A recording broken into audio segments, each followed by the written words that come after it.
I'll just make sure there's nobody outside.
As far as I know, we're live. Oh, have we gone live? Yes. We've gone live.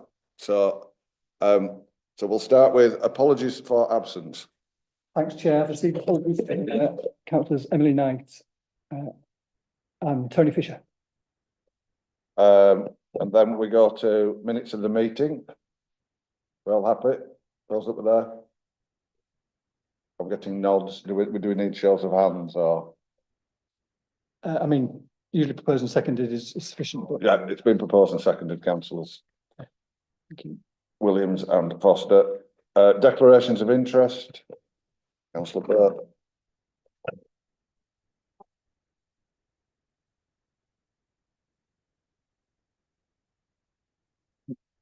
Thank you. It may arise regarding training. I've got a training company, so I just want it on the record that I have declared an interest. Thank you. Thank you. Public participation. No public statements or questions received, Chair. So moving on, mayor update and members Q&A. So we got your written report a little bit late, but we've got it. I haven't read it yet. So do you want to go through it? Morning, everyone. Thanks for having me here today. Yeah, so I can just go through a bit of, I suppose, what we've been up to in terms of me personally and the meetings and the engagement, but also some of particularly the funds, the grants, the allocation of money that we've had going out of the door as well over recent times, if that's okay. So in terms of obviously you'll be aware the original the devolution deal that we had created aligned about £5 million to both local authorities to split 50-50. That was to look into projects that York and North Yorkshire both wanted to bring forward. 1.5 million was put forward for the Great Places funding to enable both North Yorkshire and York to develop a plan for every town, which, as we raised with Chair the other day, that would hopefully feed information from those local towns into creating that pipeline of projects and opportunities that we can generate across York and North Yorkshire when we're looking at our growth priority. So what we can really do is emphasise some opportunities we have right across York and North Yorkshire and get that really fed from the ground up. And then £1 million to support that pipeline of those projects as well going forward. So what we didn't want to do is just create an idea and then not having any funding behind it to actually go and map those pipeline, those projects coming forward, because quite often we see strategies and things put together, but then there's no money or functioning behind it, so it can't actually go anywhere. We've had 17.36 million in brownfield housing. I put in 4.6 million from the Mail Investment Fund to just unlock extra projects, because we were very fortunate. We had a really good call for sites coming in from the brownfield funding. That's delivered just over 1,000 homes. Obviously, they haven't been built yet. These things do take time, but they're in the pipeline, and over half of those are truly affordable. And actually, some of those projects are tremendous. One, particularly one in Bedale, which I raised the other day, which a lot of those homes are actually social homes, so 3-4 bed houses built to passive standard as well, and rented about £400 a month. So that's the type of projects and houses that we would love to support more of. We haven't had our confirmation of our brownfield funding going forward yet, but we believe it will continue with the noise that government and particularly Andrew Rayner is making about house building targets. We believe that will carry on, and we'll be able to create that longer pipeline of opportunities around housing. We had the initial £7 million of net zero project, which was in the original part of the devolution deal, which has been ramped up. Our net zero team have been doing an incredible job working with both partners at York and North Yorkshire to deliver on a lot of those projects as well. And we also freed up just under 600,000 on 20 community hubs, which were throughout North Yorkshire. That was kind of a carry on from the SPF delivered through North Yorkshire Council. There was circa 20 projects that we felt a good opportunity to support us going forward. So they're from community halls, improving accessibility, the energy of infrastructure of the buildings, the fire safety of one of the buildings we went to last week. So it's a real mixed bag, but it's right across the region. So that was a really nice project to support. We've also had the 4 mail challenge funds launched. The Business Innovation Fund will go live at the end of this month. The High Street Fund, that's got live. So that's a 10 million fund. So that's supporting high streets right across York and North Yorkshire. Again, a lot of work on that with stakeholders, with bids, with other organisations right across York and North Yorkshire, with both authorities as well, to put that together. And that's a good opportunity where we've really highlighted the need for communities and partnership building amongst those high streets as well. The £10 million Carbon Negative Challenge Fund, again, to support businesses and organisations to transition into our carbon negative ambition. So along with the previous 7 million, that's about 17 million going into carbon negative, as well as a couple of bits which I'll touch on as well.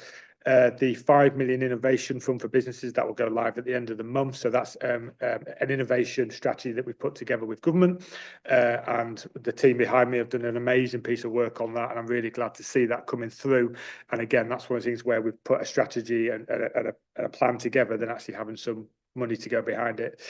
And then a £2.5 million skills innovation fund, again, skills and the whole skills agenda. So adult skills funding with this funding, and the I hate the word the £10 million Trailblazer as well. Sorry. Skills will be probably the area that we'll be spending the most money on this next year, and I think that's a really good sign from the authority about how we're really emphasising that's a real area for us to invest in, but creating that link between our skills and the workforce that we have, and aligning that with what businesses is wanting to see from a workforce is really key for us. And again, I don't have to explain to most people in this room, but the geographical challenge of delivering skills is very difficult in our region. We obviously have to get people who are in the most isolated rural parts of the region to accessing skills and opportunities as well. It's not just about doing it in York, Harrogate and Scarborough, for example. It's making sure we're doing it everywhere. So there's a lot of flexibility around that fund, about how improving the access to skills, evening courses, a lot more flexibility around it. So that's gone live as well. So that's 27.5 million that's gone out or going out as we speak. Transport, you'll see that the last Combined Authority meeting on Friday just gone, we signed off the strategic transport framework. So this establishes our regional vision for integrated transport network, and active travel particularly will play a big role in this, which I'm really excited to see. And it really establishes our next steps for transport policy in the region. So that's including developing our first York and North Yorkshire local transport plan, which will go to public consultation this year.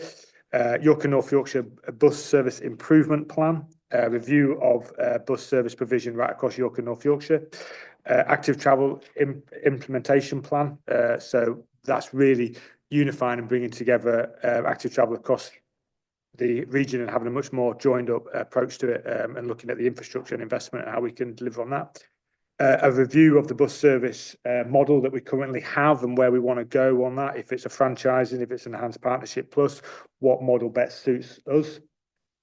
We've been engaging a huge amount with government on this because, as you'll all be aware, that the 11, well, we are one of 12, but the 11 other combined authorities have really been born out of a core city region, and we're really the first that hasn't been.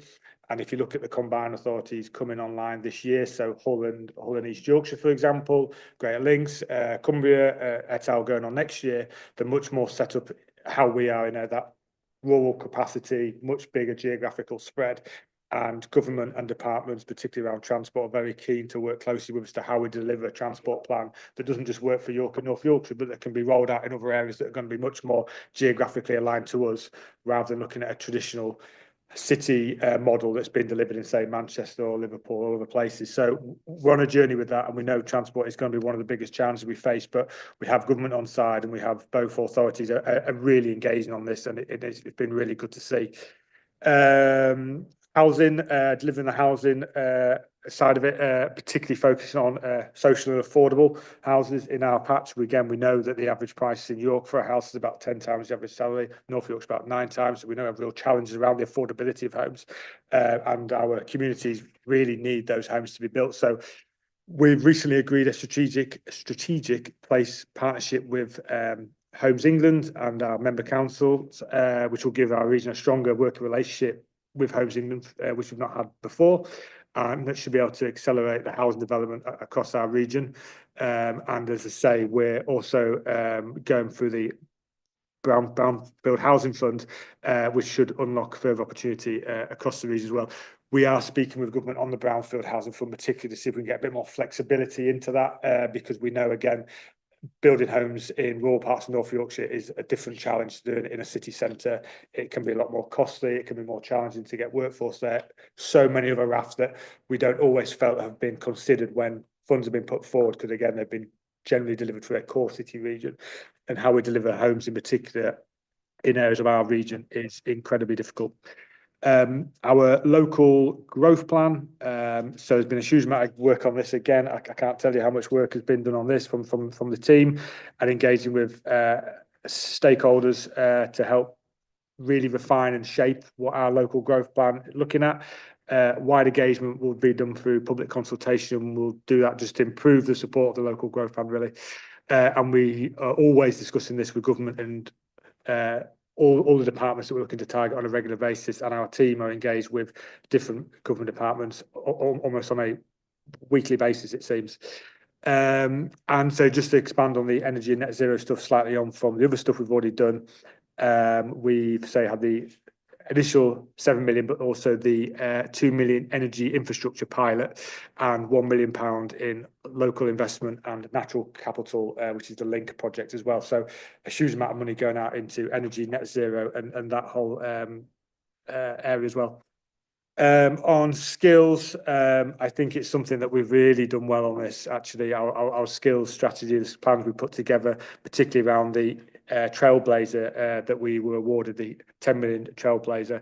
We're signing off that work this week, and that will go into government, I think, on Thursday this week to showcase what we're going to do on that. It's always a challenge, and I know it probably sounds a bit odd to say, but spending a lot of money very quickly is not always the easiest thing to do. So to roll this 10 million out very quickly is going to be a real challenge for us, but a challenge that we're really looking forward to taking on. A lot of the work has been done to get that money out the door. We'll be working with organisations that are already delivering a lot of this great work across York and North Yorkshire as well. We've always said we don't want to reinvent the wheel. If there's opportunities to support what's already going on, then we will look to do that. So that's kind of a rough synopsis view, outline, whatever term you want to use it as, of kind of what we've been doing and where we are. Chair, you probably heard a lot of that last week when I was at your patch, but that's kind of, it's kind of just where we are on things at the minute. Yeah. No, that's great. And David is starting to go around our area committees now, which is really useful for us to put in and find out what's going on in our patches across the, you know, the wider North Yorkshire. So I think that's been really helpful for us. I would say, is there any idea of what the bus model is going to be? Is there a plan, or is that up in the air and up for debate? It's there's a lot of work going into it already. Oh, sorry, I forgot to turn it off. So we've already been exploring what's been delivered now, what would work best for our region.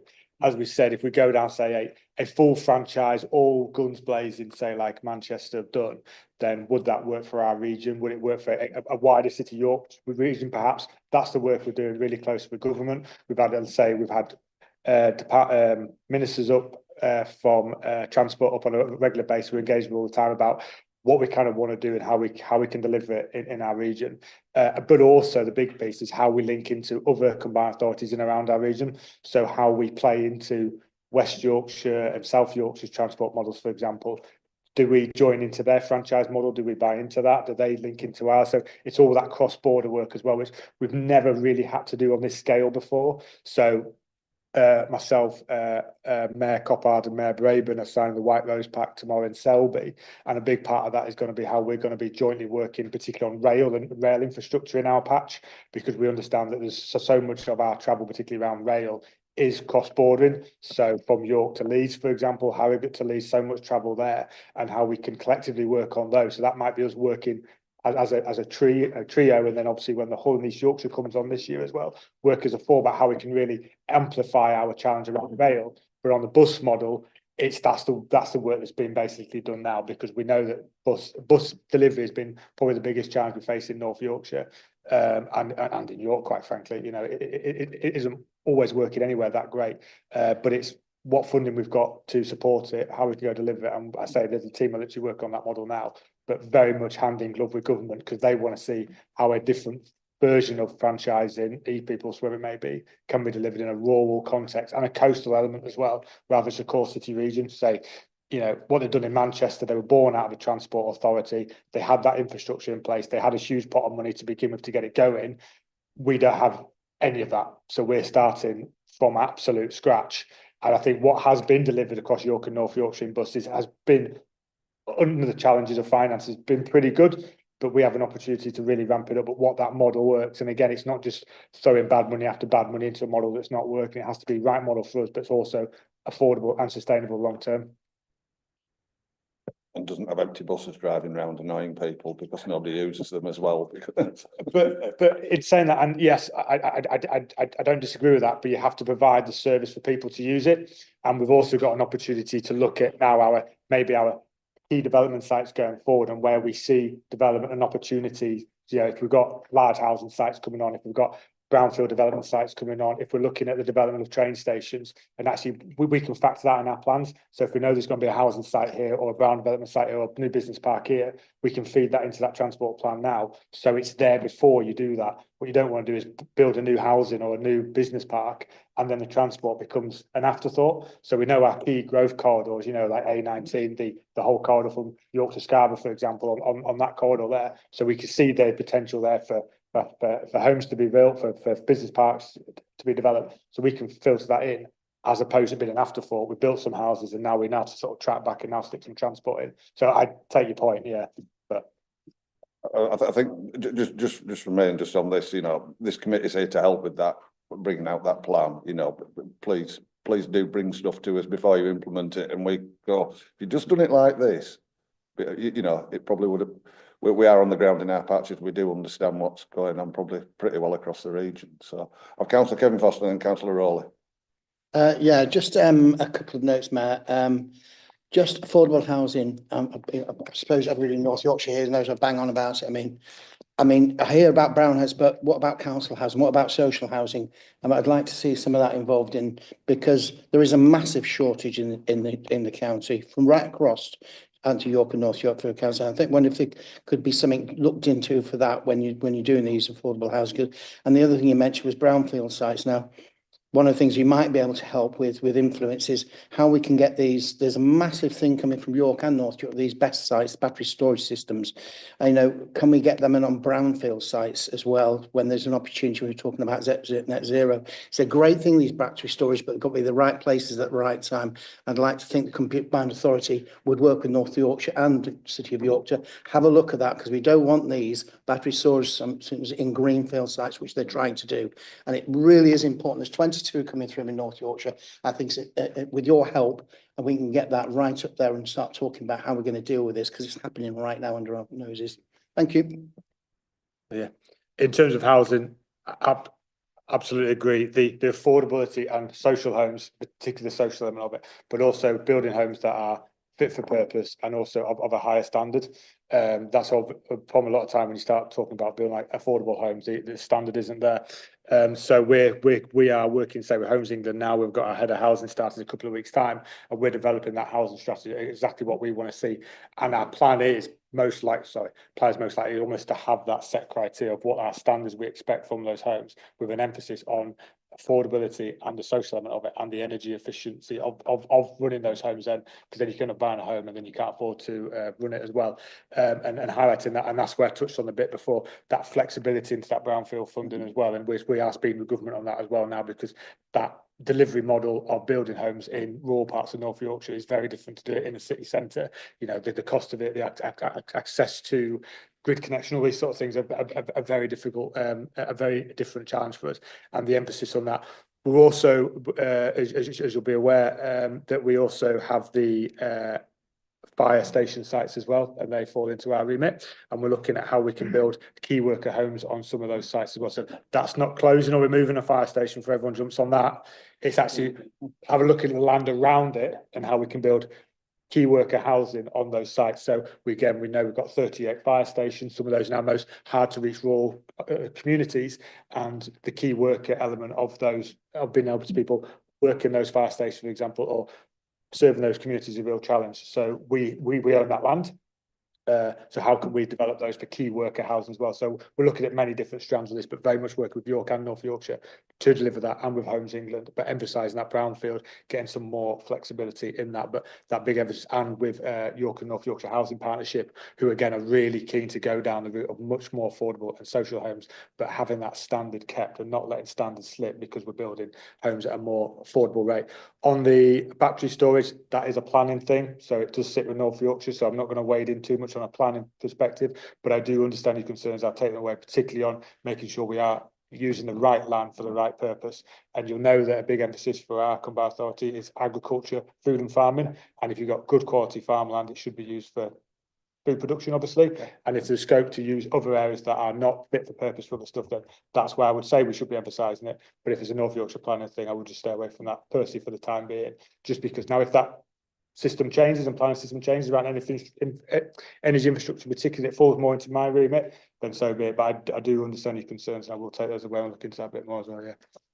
Can I just come back slightly there, just about when you meet all the other mayors? It's something you could maybe discuss behind closed doors, because there is opportunities in Drax and Teesside where you can actually really good places for them places to be. It's just an opportunity. You might have them discussions behind closed doors, and just to be aware of that. But thank you very much for that, Mayor. Councillor Rowley. Thank you, Chair. Thank you, Mayor, for your comprehensive report, and there's some very encouraging things in there. Before I come to my substantive question, I appreciate you have a deputy mayor, fire, police and crime. It would have been good just to have seen some headline information about how that's going, and so maybe next time just some thoughts on that. Just in terms of my substantive question, coming back to the transport, you talked about the bus network across York and North Yorkshire, and whilst you're probably looking for some kind of integrated bus service, I mean, clearly you're aware that as a city, the requirements of a city for its bus services are very different from those requirements that are rural. And whilst the challenge for you is to integrate them in a way that is fair and reasonable for everybody, clearly the way in which buses will run in a city centre like York is very different. You know, rumour goes round the room 3 or 4 times before truth's got its boots on. And you know, we hear rumours like, you know, trams are coming to York, and but you know, and from the fire, police and crime side of things, you know, from a revenue generation, North Yorkshire is going to put lots and lots of fixed police speed cameras in. You know, this are all rumours, but actually from yourself, it would be good to know what those headlines are for fire, police and crime. But particularly for me, my question is around the requirements of your review into how our bus service in York will look different from bus service regionally, but also integrated. Thank you. If you like, I'm sure I can ask Joe to come to one of these meetings in time to do a bit of an overview of it, but I can touch on a few bits if you like. So our police, fire, crime plans will be going out in the next few days and weeks and so. Again, there's been a huge amount of engagement and consultation on that as well, really emphasising some of the areas that's already been delivered on, but how we can go on forward with them, particularly looking at violence against women and girls. So we've got the new Fork strategy that's also going to be coming through as well, highlighting high street crime, not just because I'm a retailer and a high street owner, but it's something that it's one of the crimes that's really on the ramp in our, probably nationally, I would probably say, but particularly in our region, it's really ramped up. When we actually did the High Street Fund and we got all stakeholders together, bids and different organisations across the region, we went there thinking this is, you know, they're going to want to hear about supporting small businesses and how we make places look nicer. And so much of the feedback was antisocial behaviour and retail crime. So actually, it's not even just been fed through what we saw from the High Street funding going to businesses and saying, it's actually also coming through our police plans as well. So those plans will be coming out, so I say, and the VOG strategy is going through as well. The new SARC site, the Victim Support Centre in York, is open today or this week, or in this week, I think it is. And obviously, any of you don't know that, but we had an original site which just wasn't fit for purpose. So we've got a brand new state-of-the-art facility in our patch. I'm not going to give any details where it is, but in our patch. And that's a great centre, not only for collecting better evidence and to support those victims of crime, but it's also a place that's much more supporting, welcoming, and just a nice environment for those people who have gone through the most traumatic experience you can imagine to actually be in. And the police really welcome that work as well, because then they get better evidence. So there's some really things happen there. Obviously, you'll see that precept has happened on, it's called a mayoral precept, but it's 100% being used for the fire service. I can go through the long-winded answer of that if you like, but we know the situation they're in, and we've hopefully rectified that and given them that long-term support in terms of fire. We have also written to government about supporting the fire long-term funding for it, and emphasising, again, comes back to the rurality nature of our patch and how we get a big influx of people into our region. Into the summer, we have an increased amount of vehicles on the roads, electric vehicles. We have increased people on the coast. So again, the stress and demand of our fire service is only going one way, unfortunately. And environmental change as well, and how our fire service was maybe set up 20 years ago to deal with a traditional house fire is very much developed now into having to deal with much more than that as well. But all in all, pretty good place, but certainly on the funding side of things from the fire, they have needed that supported. I don't know if you've had opportunity to meet the Chief Constable, Tim Forber, yet, but incredibly engaging, very supportive of neighbourhood policing as well, really supporting those hard to reach areas as well, and particularly looking at rural crime and how we can put much more emphasis on that as well, because that's a real challenge that we have. And again, with the White Rose and work with the other mayors, that opportunity to work that cross-border on as well, because we know a lot of crime happens in our patch, but doesn't always start from our patch, if that makes sense. So understanding those as well, because we've seen a spate recently of retail crime happening in our towns, where people have been using our rail and coming on the trains, you know, doing whatever they're doing and jumping on. So it's working that cross border as well. But yeah, you're dead right. That's why we're working with government out to see really what our model is. A York citywide region franchise model could work, and then you look at other areas, in particular a more bespoke area. That's the work we're doing on now, how it works cross borders. But as you say, you could run a franchise model, our Manchester model, in and around York region. It probably work really well, but it doesn't take in the rest of the region, and that's a real conscious effort of us to really make sure that it supports everywhere. So we were unsure if you could almost have 2 or 3 different models, but it can work. It's obviously it's a bit more challenging, but we know running that model in the middle of the Dales is not the model that's going to be best for that region. It's going to be very costly, and you are going to have a lot of buses that are just running air, quite frankly. So how we look at maybe a York City wide model that links into West and South Yorkshire as well, but then we look at a different model for in the Dales areas over the coast. So all that work has been modelled quite literally as we speak. We've got some funding and support to do that, and government are very much working on as well, because they wanted to see it delivered and work, but then rolling out into other areas.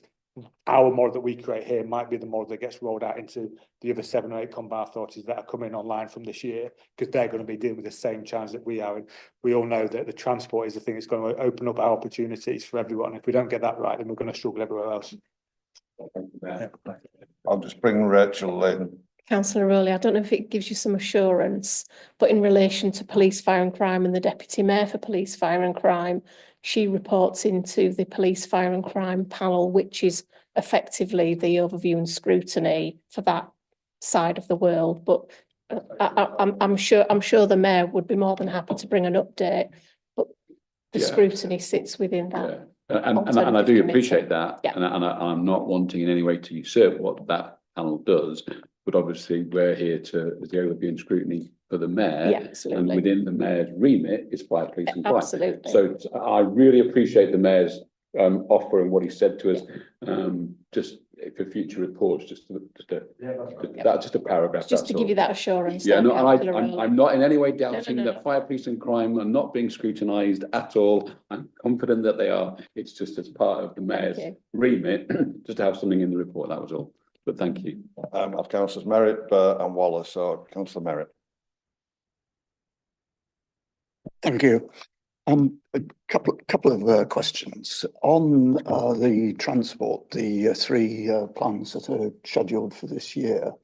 Can we have some indication of timescales and when we might, echoing the chair's comments, be able to do some pre-scrutiny on those emerging strategies? I'm conscious that although when we had one of our earlier meetings, we hoped to look at the strategic transport framework. In effect, that's been produced in such a short timescale that we've had no input, and obviously it was not a very desirable position. I'd like to avoid that in terms of the next 3 sets of documents.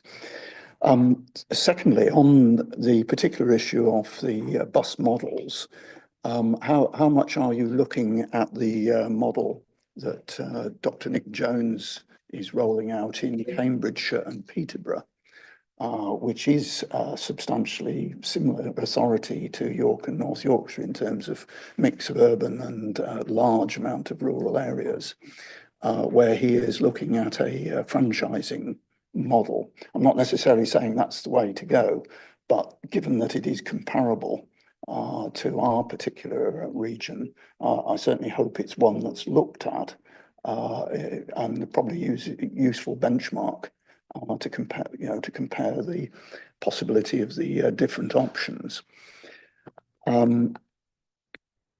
Third issue I'd like to raise: government's obviously making some pretty radical changes to planning, and one of the proposals that we're expecting in the I've forgotten the name of it, the infrastructure bill that's due to go to Parliament, is to introduce a strategic planning role for mayors and combined authorities. And I just wondered what sort of initial thoughts you've had on that potential new power, and what preparatory work you and your team might be undertaking in terms of responding to that opportunity. Thanks for the questions there. So in terms of the time frame, I don't have the time frame for those, but I can get those through to you. I'll speak to the transport team on those. So I'll make sure you get those ahead of time. In terms of the model in Cambridge, Peterborough, that is one of the models we're looking at. Also, what they've done in Jersey and the Channel Islands as well. I don't know if you've seen the work that they've done in Jersey, and a model around there as well. And I think this is just just want to expand it as much as possible. We are literally exploring every single avenue of how we can deliver transport. If it was easy, it'd already been done. And if we could just roll up what we've done in Manchester, then we would certainly do it. And that's just not the case, as it's already been touched on. You could roll a model out for, say, York and a citywide region, say, for example, but then you'd need to look at the rest of the area as well. And that's just not something that we are willing to do and ignore everywhere else. So it's making sure that the model is fit for purpose. But as I said, everything has been explored, but also working closely with government because they want this to work. Because as I've touched on, geographically speaking, we are much more like the combined authorities that are coming on over the next year or two. But by the time the next couple of years are rolled through, there'll probably be more rural, geographically spaced combined authorities than we have city regions.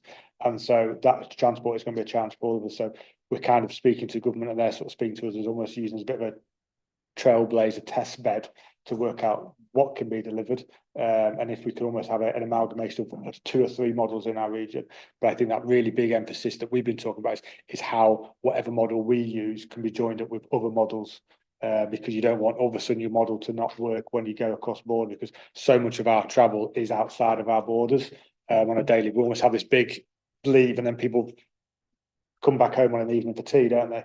And it's how we join up with those other areas. So when we've gone to people in Scarborough and heading up into the northeast and further afield, if you're in the northwest of the patch, heading over there into a whole other local authority as well, which obviously couldn't have got a combined authority there either over the northwest. So it's how we line up with those. In terms of the planning infrastructure bill, kind of a bit new to us, obviously, because they just landed. But particularly the cutting the waiting times around grid connection in particular is something that we've really welcomed. But we know we speak to developers across the patch. That's one of the things that time and time again comes up is we could say build said houses, but they don't have the grid connection and capacity to then join them up. And that can't be a stumbling block that we have going forward if we need to be building the homes we need to be doing and developing, sites for business opportunities as well.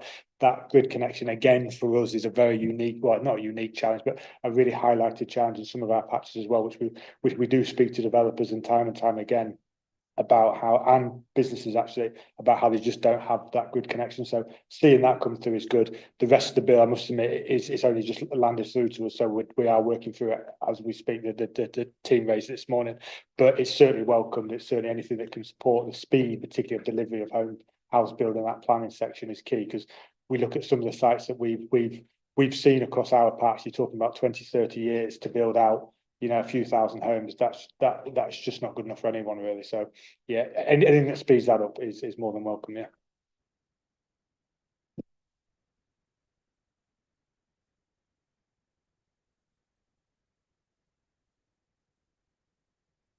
Thank you for your written appraisal. I always find that we find out a lot more when we ask you questions and you answer it. And just regarding the rumours, I've always found, in my opinion, that we don't focus on the rumours, we just focus on the facts. And I think that you've highlighted, Mayor, about the facts of the high street and the crime. And it's something that I just wanted to say that I'm really pleased to hear that you're focusing on that, because that then feeds into, obviously, the viability and the economic viability of our towns, etc., and businesses. So first of all, I'd like to say that I think that this committee has endorsed that we would support you and like to shape the future. And I think a couple of councillors have mentioned that, I know it's early days, but we're receiving things that you've done, and it maybe would be nice if we would be more involved. I say it's early days and there's lots of good things happening, but we have committed as a committee to support you. So we would like to try and be involved rather than be told what you are doing. And my 2 questions to you are, please could you give an update? As you know, transport is something that I'm quite keen on at the moment, to connect the rural areas and the coastal areas, and about the increased train facilities and timescales. Have you got anything that you can update us on? Because that is something that in my area and in the Scarborough area, people are interested in, because there's been huge developments and are likely to be huge developments, and to try and get people off the roads and onto the trains. That's what we're all aspiring to. And my second question for you is, great news about housing, but what people say to me is what is truly affordable. And I think this is where we all struggle, that everybody says, oh, we're building affordable homes, but actually can people afford them? And you've told us a little bit about that, so I would like you to expand on that. Because obviously when the council houses were sold off, that's left a huge gap. And this is really what people are wanting. They're wanting affordable homes. And could you just expand a little bit on, you said about facilities and homes for the fire brigade. Could you just expand on that a little bit if you've got that information? Thank you. I'll just look a bit of word questions.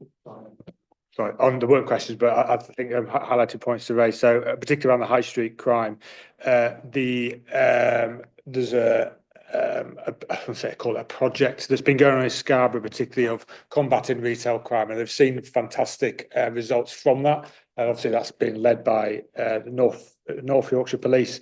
And so looking at there's some really good work being done, but as I say, it's still on the increase. But it's something that particularly Chief Constable Tim Forbes and his team are really looking to combat, and so they've had almost like a specialist retail crime kind of role going on in Scarborough, and it's been rolled out really well. So again, that's opportunity to kind of see what's been done there, how we can deliver that across the region, because we know it's been, I say as a crime, it's one of the areas that it really is on the rise for numerous millions of different reasons, but it has been going, and it's one of the things that isn't really it's been a tricky one to really sort of slow down or an increase of it. So there is a big focus on it from the police plan that we've got putting forward from the Chief Constable, and as I say, it was pretty much the top thing that was raised when we did the high street thing. I agree, early hindsight for you guys and getting earlier heads up, that's something that we'll as a team work on to get information into you quicker. It's no excuse that we're new, we're 10 months now, so we should be getting better at this sort of stuff. So that's something that we'll work collectively on a team. That said, there is just a lot going on, which is good, but there's no excuse for us not to get that work through to you quicker. So I was told after 6 months I wasn't allowed to say that I was new or the organisation was new anymore, and it's now 10 months, so I have to scratch saying that now. But I agree, because I say, as much as we want to have our work scrutinised and see, but you'll also pick up things that we're missing or we haven't picked up. So, and getting that engagement and support from the committee is great. Again, so yeah, on the transport, really a bit of a wide expansion of what we've been talking about, particularly the York to Scarborough train line. We've been really pushing hard on that with TPE to get that half-hourly train service. I'm really pushing hard with them on that. Initially, it was kind of, there was a lot of barriers we kind of faced with that, but now it seems to be some of those barriers have gone away, and it seems like we are getting somewhere. I'm not saying it's going to happen next week or anything like that. Please don't quote any of this, but we are certainly moving in the right direction on that, because again, that's opportunity to really open up that growth corridor. So obviously, you know, what it impacting Malton, Seamer, Scarborough, York, it opens up that whole area. And then how we can play from there. Then more people are using those stations, and it means then when you start building your bus provision, you can look at almost services in and around the train station. So if you've got a bus that does a loop within, say, a 3 or 4 mile radius of Malton train station, then that can go to the station. So you start having that integrated system of how we can use our buses to get people to use our stations more, and then people are using the trains more, then you've got less people on the roads in the cars. So it's that real integrated system of it. So it's really simple when you say it like that, but actually to go and do it is quite challenging. But how we really use rail, but as I said, I've just touched it slightly early on, but Oliver Coppard and Tracy Braben would say we sign this White Rose Pact tomorrow, and the main emphasis of that is the rail element. We've sort of said we don't want to be like a black hole in North Yorkshire where transport works everywhere else, but then obviously you come into North Yorkshire and no longer it works. So how we look at the challenges at North Allerton station and the bottleneck there, the safety of that station first and foremost, because far too many people take their lives at that station. it's a horrible station to stand on when trains go through that 125 mile an hour. It is really quite intimidating. But also that causes a bottleneck for up in the northeast. So what happens there impacts northeast. It happens York. It happens further down. So we've really highlighted rail as a thing, and we're working closely with government to again establish a almost like a Yorkshire Rail board, and how we're really going to tackle some of those challenges, because we know a lot of work, particularly around rail and investment into transport, has been done over in the northwest in Manchester, Liverpool, but that's because they've had that joined up approach and they've had that relationship with government for a long time. Myself, Mayor Coppard and Mayor Braben are very keen to get that same working relationship, but get there a lot quicker with that emphasis, particularly on rail on that. Just on the rural bus bit again as well, it's that working on what works for us. So we have supported the Moors and the Dales bus. They've had extra funding from us this year. That's something that we'd like to support them long term and delivering what they're doing. But again, how that model goes forward, do we just basically give them more money? Do we expand what they're doing? Do we link that into a wider transport model? Do we link that into a wider, it's literally everything is on the table right now. But I can assure you that the energy that's going into delivering better transport in our region is our top priority, because it opens up everything, but particularly that rail corridor. We do want to get people off the roads. We understand that journeys in North Yorkshire, the car will probably still be the dominant mode of transport because of geographically what it is. That's fine. We're not saying that, but we've got to give people alternatives. And if the alternative be that you don't use your car one of those 5 days or 2 of those 5 days, that's going to have a huge impact. But then there are a lot of journeys that we know that people could just use bus or rail, but it's just not there. We talk in some of our patches about the weekly bus, don't we? Whereas you go to places, in a core city like Manchester, a bus will be there every 3 or 4 minutes. If our bus is delayed or our train is delayed or late, that bus might be an hour or 2 or 3 hours or not come again. That's just not, it's not right. It's not fair. You can't have these areas that are improving and advancing all the time, and then the areas that don't have it are just falling further away. So yeah, it's top there.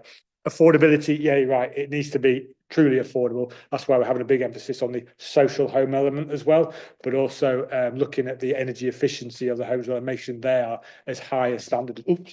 As high a standard as possible. Because say one of the projects we supported in Bedale quite recently, not only were these homes rentable value of about £400 a month for a 4-bed house, also the energy efficiency of the house is so high that it only costs like a couple £100 a year to run, because they had air source heat pumps, that's the word, and everything else in between. So not only are you building high quality homes that can be affordable for people, but then they're also affordable to run.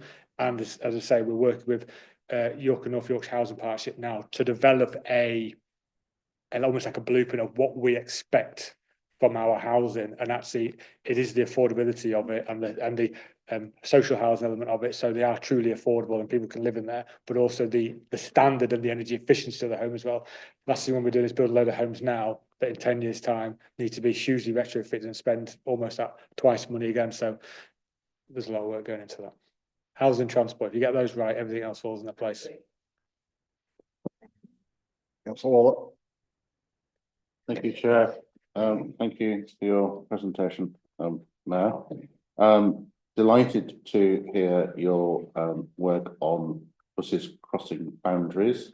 It was certainly an issue I pressed on the West Yorkshire Combined Authority when I was a member there on the scrutiny, because there are a number of routes that cross the local authority boundaries and mayoral boundaries. And Mayor Braben was frequently reminded that there are rural areas of the West Yorkshire region. Delighted that you don't wish to see transport as being an afterthought to development. And after many decades of work, York has a local plan. And with the 20,000 additional homes that are anticipated, critical to that is the delivery of the dualling of the York Outer Ring Road. That is a requirement in terms of the delivery of those homes, but also in ensuring capacity space for active travel within the Outer Ring Road, and the reliability of the bus network, which is crucial, whichever model you choose to go along. So it's important that we understand the work and investment that's going on to make sure that that is delivered. I think the understanding the Trailblazer on encouraging people into employment, given the backdrop in recent days of national changes to PIP and other reductions in support, it is vital to understand what this will deliver and how it will genuinely help people without being part of a broader agenda. The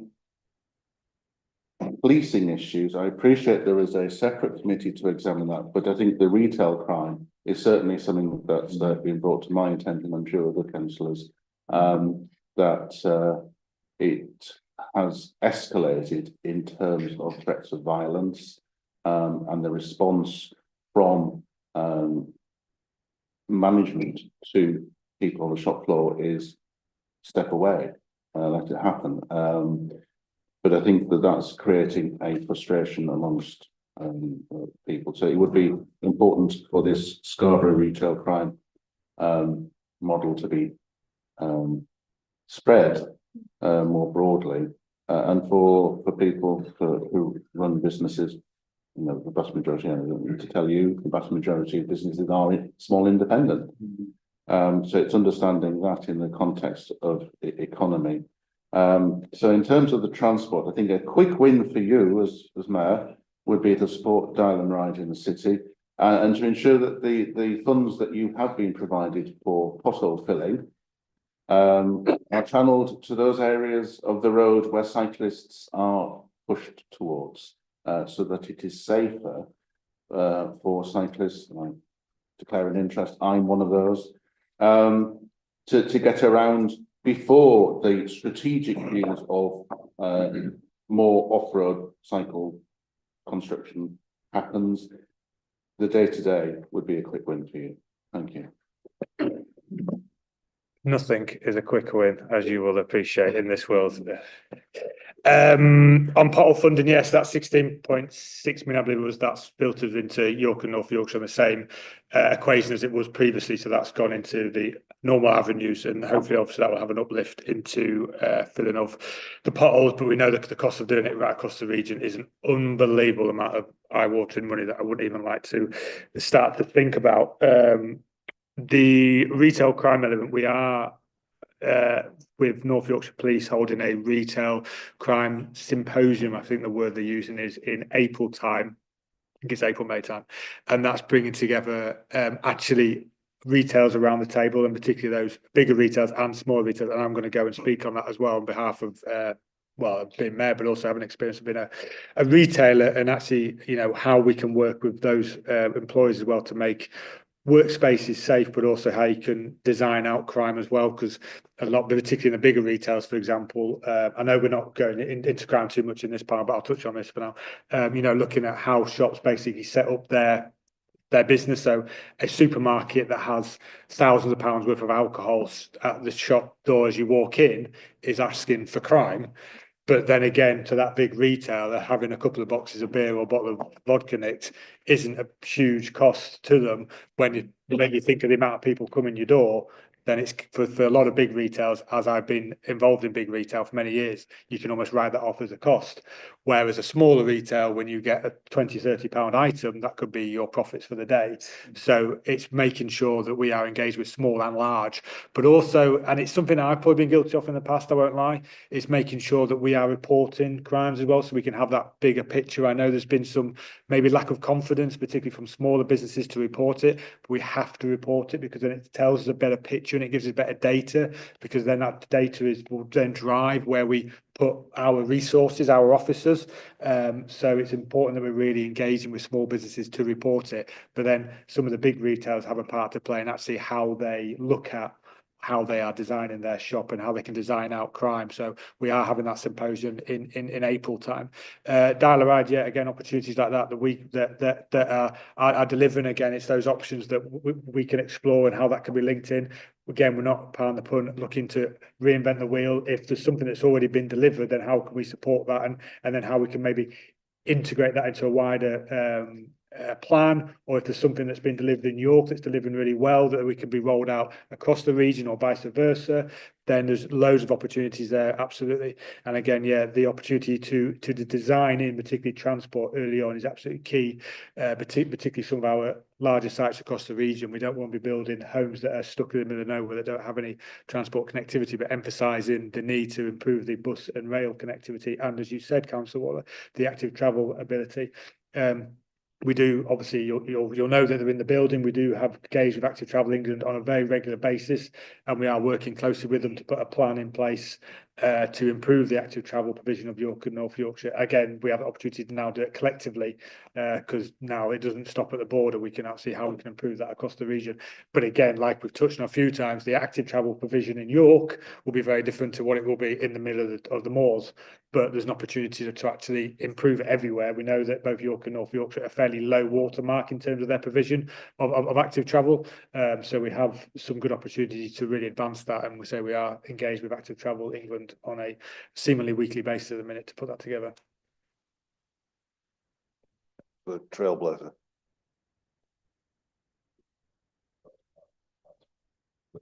I'll follow it up. Yeah, sorry, Ron. Yeah. Oh, the Trailblazer. Sorry, yeah, Councillor. yeah.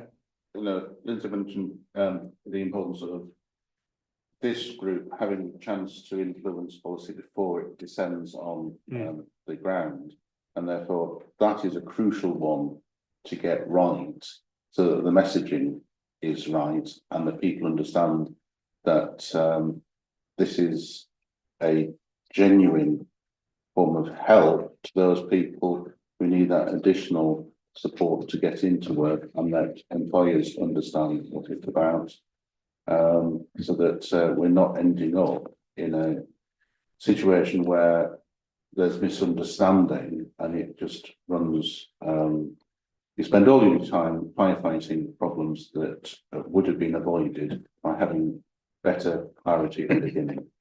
On the Trailblazer, that is a agenda item for today, isn't it? It's been presented on, so I'll let the team touch on that wider piece. But I've just had a longer briefing on it first thing this morning, and actually that engagement with both local authorities and the organisations who are already delivering a lot of that work have been heavily engaged in that. And again, not in reinventing the wheel, we'll be using as much as possibly can the organisations who are already delivering that area and both local authorities to get that money out the door and into those most needed areas. And again, we have some unique challenges in our region in terms of inactivity. I hate the word inactivity, so we actually will be dropping that word from our piece, because I really despise that term. But actually, how we support people back into work, and we have very unique challenges in our region, particularly around young people in engagement, long-term sick, and a younger than probably average retirement age as well. Now, are people retiring early because they can retire early, or are they just falling out of the work because they feel very disengaged with work? So we have some wider national policy areas that we maybe need to go after. We need to understand those. But what are our unique challenges, again, in our region? But again, in the report will cover that. But again, it will be working closely with the organisation and stakeholders who have already been delivering this work and really ramping up that work. But again, it is hard to roll out a innovative new plan inside a 12-month window. And so it's going to be using a lot of what we're already doing to really ramp that up, and then looking at those unique opportunities to have that much long joined up approach of how we are delivering the piece of work across the patch. Thank you. And just to follow the outer ring road, ensuring that that is delivered as part of the strategic investment. Yeah, the opportunity there, obviously we need to be building homes around that area, and if we have the money and funding to support it, then we need to be supporting it, and we need to move people outside of the city and expanding the ring road to whatever capability it is, and particularly looking at the active travel and bus element of it.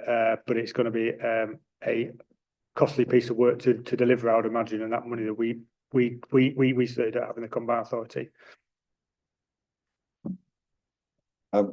Councillor Packham, Councillor Burton, Thanks, Chair. Councillor Watson, and then Councillor Merritt. Yeah, thanks, Mayor, for the report. I'm pleased to hear that you're talking in detail to the South and West Yorkshire mayors, which is crucial.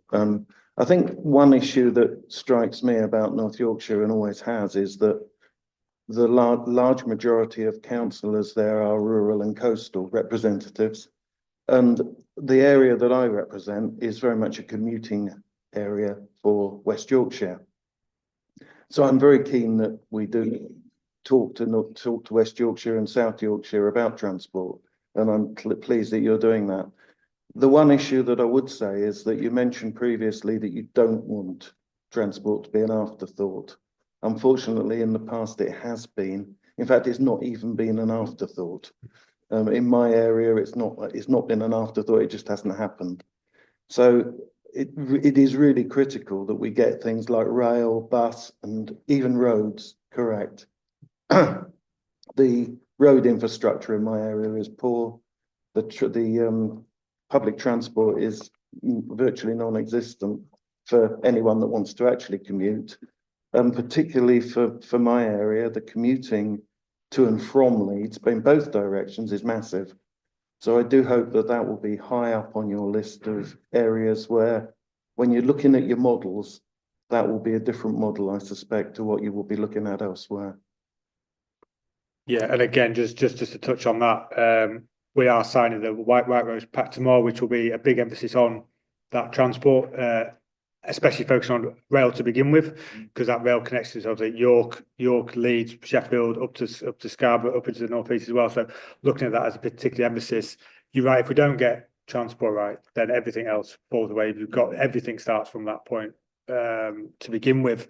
And we are very much in close conversation with our partners, particularly in West Yorkshire, on that cross-border travel, because it is such a vital part of our region.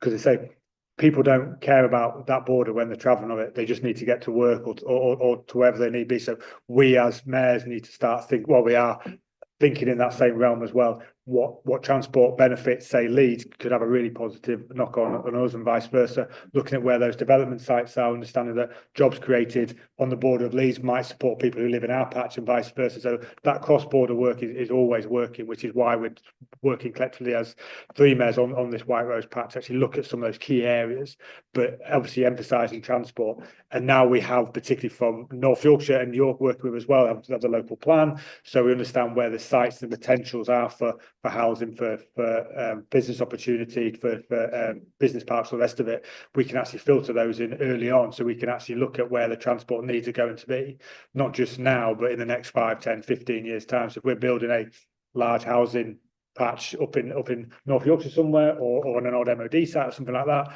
how the transport is linked into there from the very beginning, because then it just makes it much more viable as well. And we have to be able to move people around in a sustainable way. We can't be building tens of thousands of more homes and expect those cars to go on the same roads that we have now. Yeah, I think my main point was, yes, obviously we need to make sure that we get the infrastructure right with new development, but let's not forget where it hasn't been properly provided in the past, where it's not, and where, as I say, it's not even been an afterthought. Okay.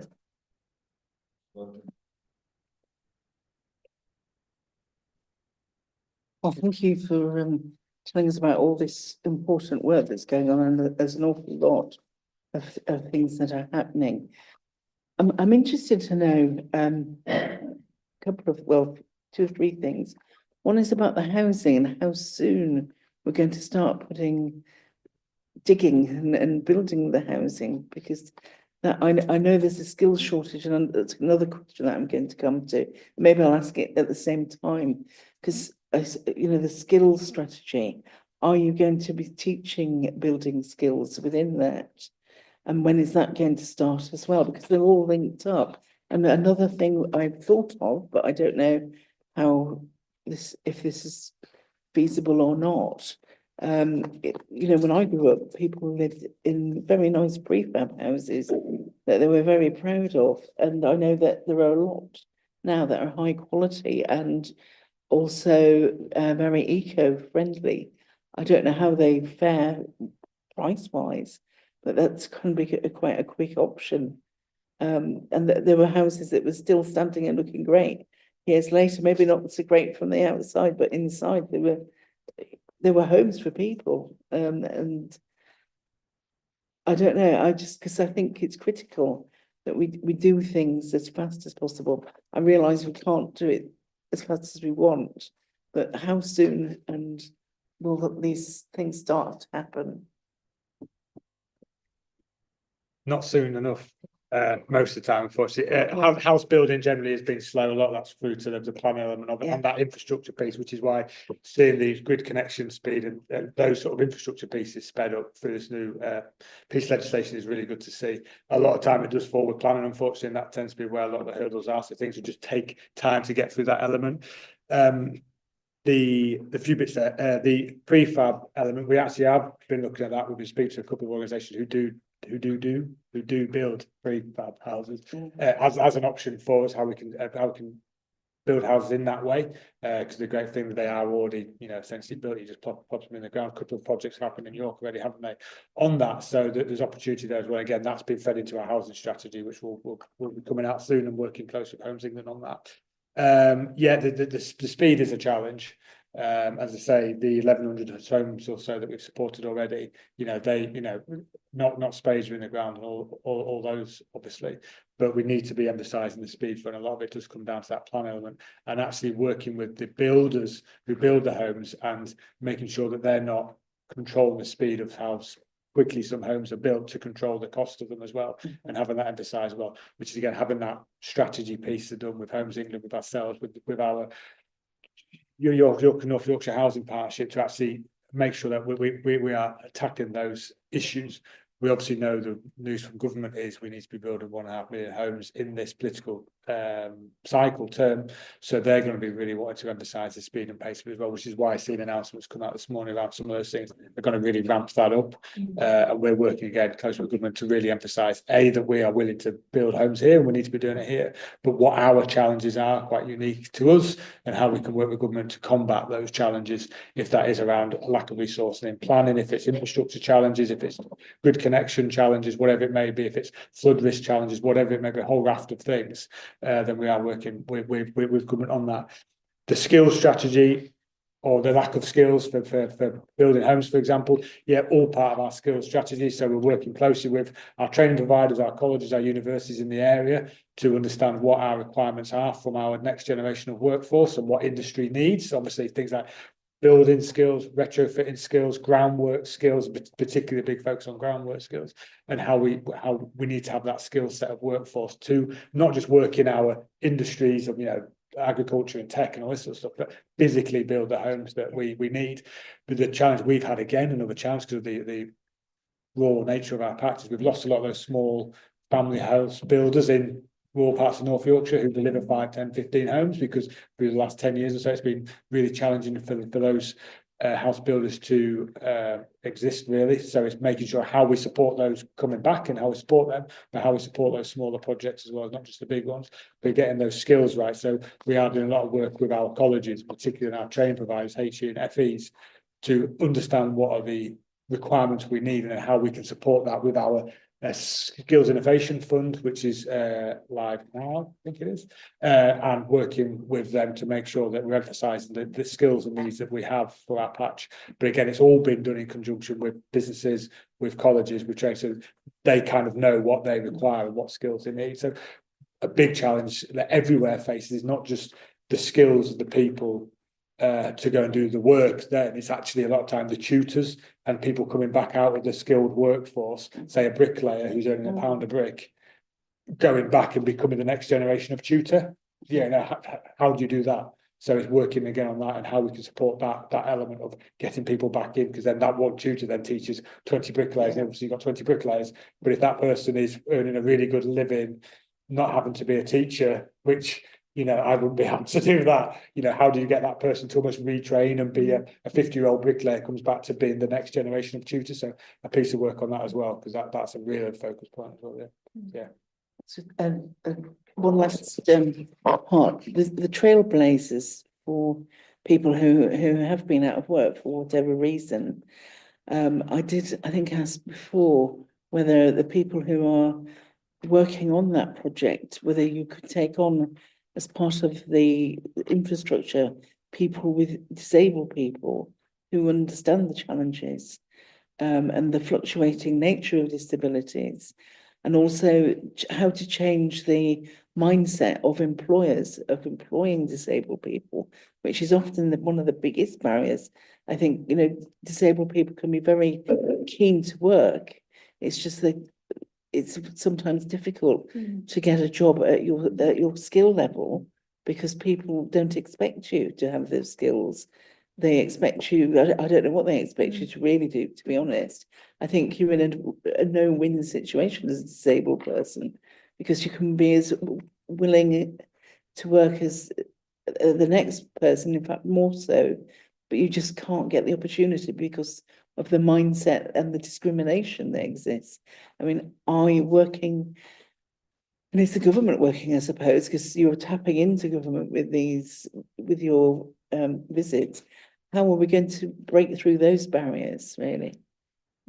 I'll let the team expand on it more fully when they report, but there is an emphasis on it as well, and looking at employees as well, employers, sorry, as well, sorry, and actually understanding that it's not just about as a disabled person or someone, you know, who has a challenge to get back into work. It's not just on them; it's our employers and how they engage into the community and how they support people back into work as well. So we are looking at both sides of the coin, if that makes sense. So it's not just about how people get back into work, it's how employers engage with people and coming back into work, and how they create an environment that meets the needs or demands of other people. But also, I think a part of it, which I think is in it as well, I hope it is, it's also looking about how we're stemming the flow of people leaving the workforce, maybe through health challenges or whatever it may be as well, and actually how we can almost spot or highlight or support people earlier on so they don't fall out and then you're having to start back in again. How we can create environments where people are either supported earlier on, or the environment they're working in is better suited to them as well. So again, that's been a lot of work with employees on putting that piece of work together.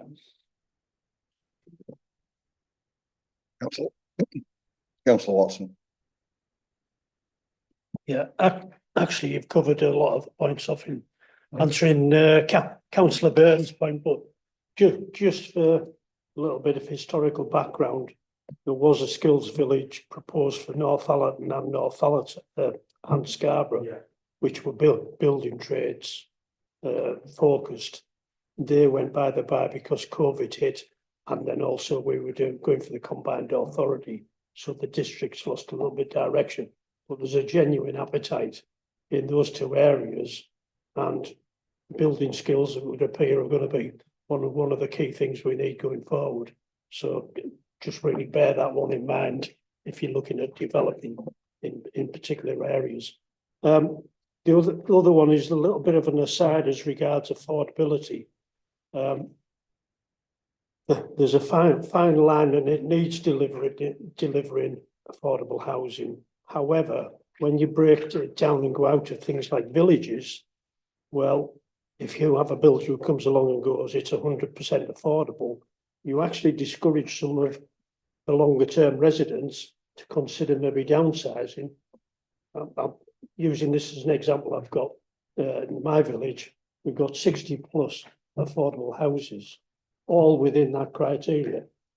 And we've got a lot of older couples living in nice, large 3-4 bedroom houses who want to downsize, but they don't want to fall into the, well, I can't purchase it outright. So it's just striking that balance. And yet, if it means that we're delivering in the majority of the affordable housing, let's have a percentage that are actually open market, because you're taking people out of some of the houses that have been in the village for a long time and letting fresh people come in and occupy those homes. So it's a peculiar one that I hadn't even thought about until people said to me within my village, well, I would have downsized. And you're thinking, well, actually, you got a fantastic house that would appeal to a family. But you haven't, there's two of you in it now. Something smaller would be there, but they don't want to leave the villages. So just really a little bit of a word of caution. Whilst it's great to grab the 100%, that doesn't necessarily deliver for that community and the sustainability of that community. So just to bear in mind. Yeah, no, that's a really good point, and one that hadn't come across my mind yet, so thanks for that. I think there's an opportunity here to also making sure we are building the homes that our communities want and need, so we're not doing it to them, we're doing it with them. So if that community needs X, Y, and Z homes, are very much working with their communities. Not going to be every community does need 100% of affordability, for example. It might be a mix or whatever it may be, but looking at that as a real key emphasis, though, I would just like to put that out there. A key emphasis of the affordability and the quality is going to be there, but that's not necessarily every single house ever will be built is going to be in that, but I'd like to see an overwhelming majority of them.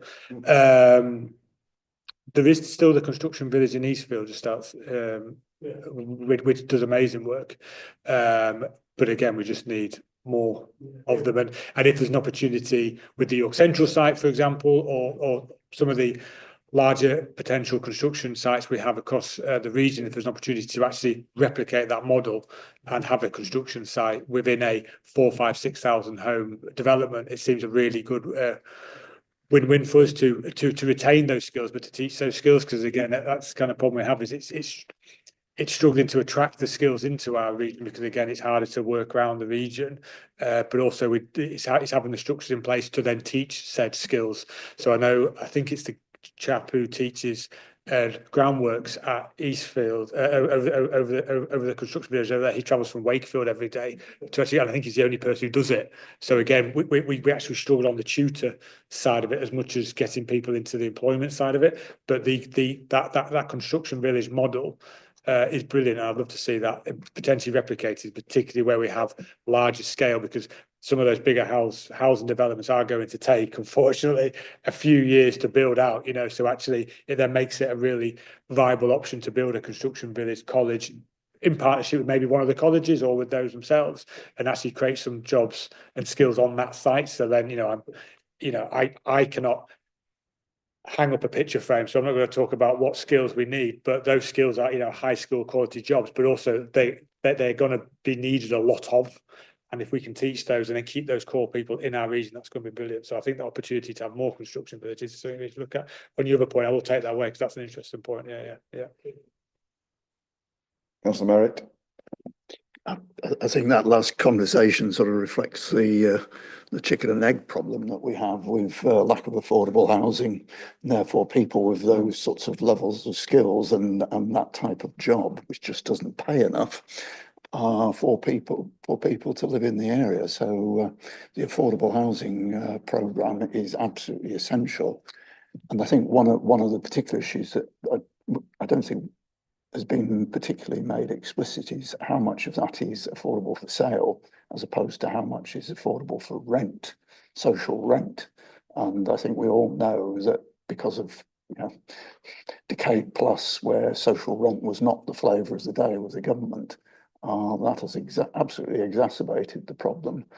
And I hope the plans you're putting together are going to give sufficient prominence to affordable housing for social rent there. Just picking up on Councillor Watson's point, I mean, the issue around the 100% affordable housing is probably just a simple reflection of the exception policies in both your North Yorkshire local plan and our local plan, and then reflects previous NPPF. The changes to the NPPF that the government is making at the moment will allow more flexibility and in fact potentially for some of those exception sites a maximum of 50% affordable housing. So actually we'll be able to provide more balanced development for the types of communities that you're looking on.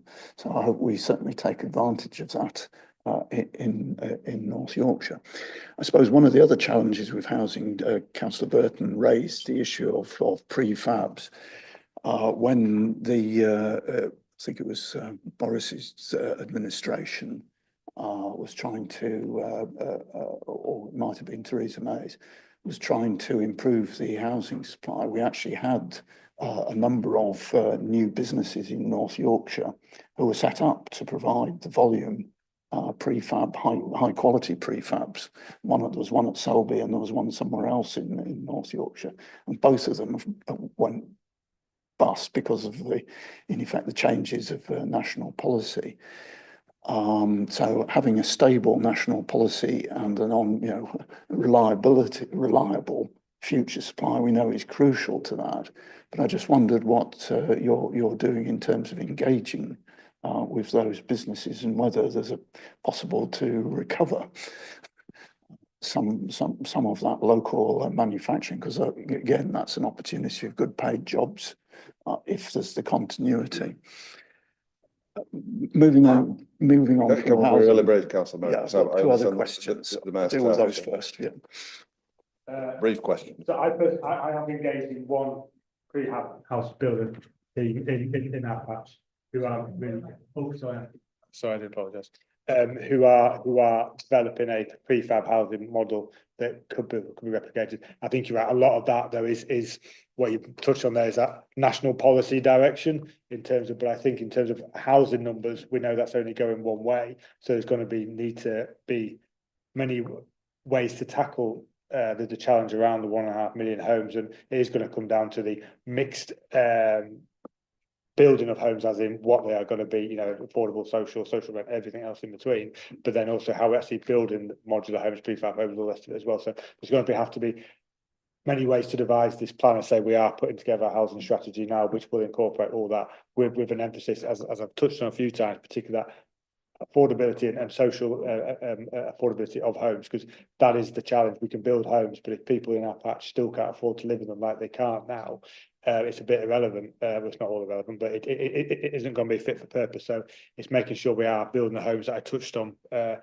our communities actually really need. And the thing we keep getting time and time again is that affordability element of it, but also we need to be conscious that it does take time. So anything we can do to speed up the process of that will be much welcome. But I have personally engaged with one prefab modular home builder, and it is something that's on our radar. Yeah.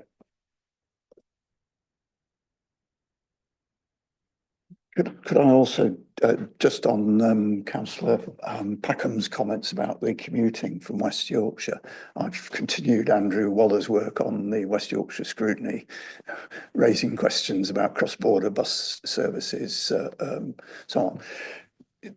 With West Yorkshire franchising their services, they're doing them package by package, and it's fairly clear from the questions I asked that they haven't got a clear view of how they deal with the cross-border services at this point.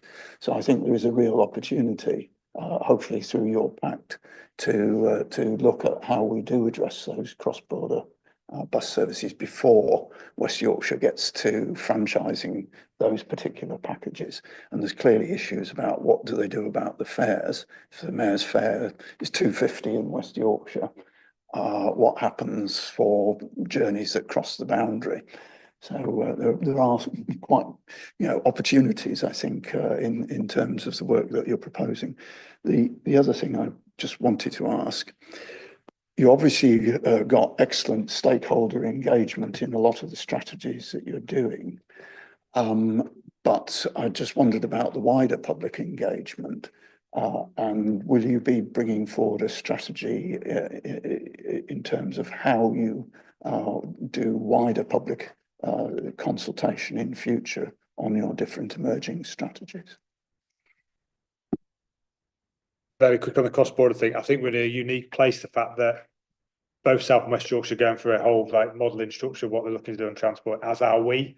So we can kind of, implement those challenges now and actually look to really solve them earlier on rather than being an active force. So I think we're kind of in a unique place that even though West Yorkshire have emanated from a transport authority, as you'll be aware, and much further down the road on this, they're kind of going for this whole remodeling piece now, as is Oliver. So we have an opportunity to filter that into now again, like at the very beginning of that, and how we do that cross-border work with fares and everything else, and how we're buying. I think it's just understanding what that is and how it works, because it hasn't really been done before. So it's kind of again rolling it together, like learning as we go.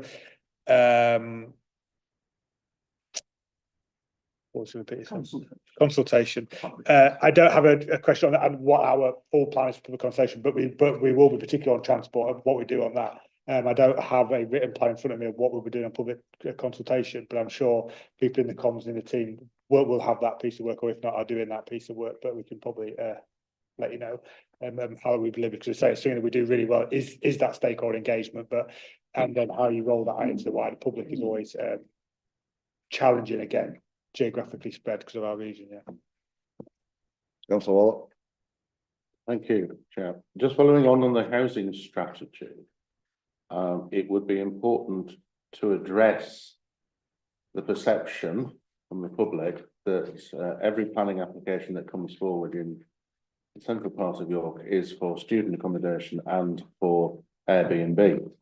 So providing space above shops for people who work in hospitality on the ground, and to work with Homes England on York Central to ensure that that actually does provide housing. And also I hope that the strategy will address those multiple brownfield sites that have been land banked for decades, and really need to be brought into use, providing homes for families. Yes, I think is the answer to all that, and a particular emphasis on we're actually potentially looking at, it's early days, looking at particularly housing strategy that just does look at the redevelopment of a current building and how we look at a specific strategy for that. So obviously building on a brownfield is very different to refurbishing or redeveloping a space above a shop. I think one of the best ways to support our high streets. I hate the term that people say that high streets are dying. They're not dying, they're changing, they're evolving.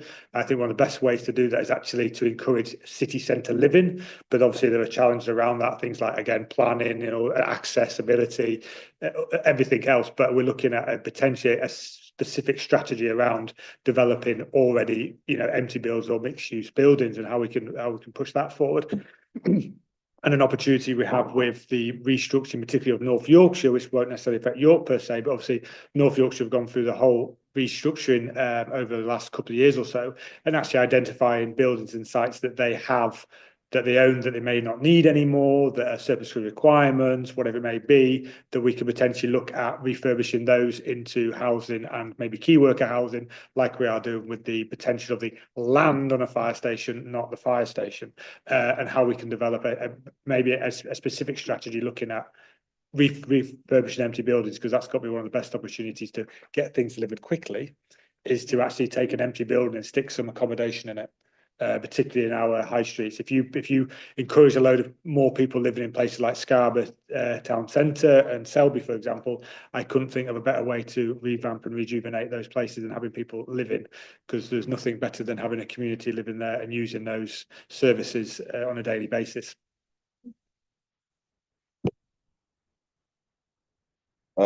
Just from me from the chair, and you don't need to answer these now because I don't know the answer to one of them myself because I haven't really seen the planning thing yet. But we're always building to developers when building houses. That's often why the quick build housing didn't work, because the developers don't want to build quickly, because then they affect the market.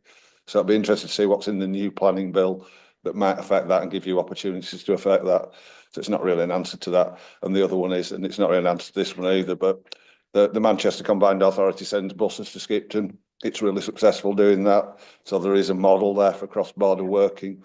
Please don't wreck that when you're doing yours. But at the same time, remembering that your White Rose Pack's great, but some of our movements are actually even outside of Yorkshire. It isn't an island, isn't Yorkshire quite yet. We haven't been split from the sea. So just remembering those cross-border movements there as well is really crucial from my part of the world. Yeah, just on that, we are working on the whole pan-northern element of transport. So we just happen to be doing this White Rose because it's particularly around the rail in this patch. But that whole pan-northern thing, particularly our travel east to west, is one of our biggest challenges in our region. So working over with Manchester and Liverpool on that as well. Just on the consultation, I've had word from above. Someone in the office must be watching. Yes, we will have a consultation strategy, David, and it's been put in place as we speak. Really brief to Councillor Rowley, and then we'll let the mayor go. Yeah, thank you, Chair. And it is brief, really, and I've waited to the end, really.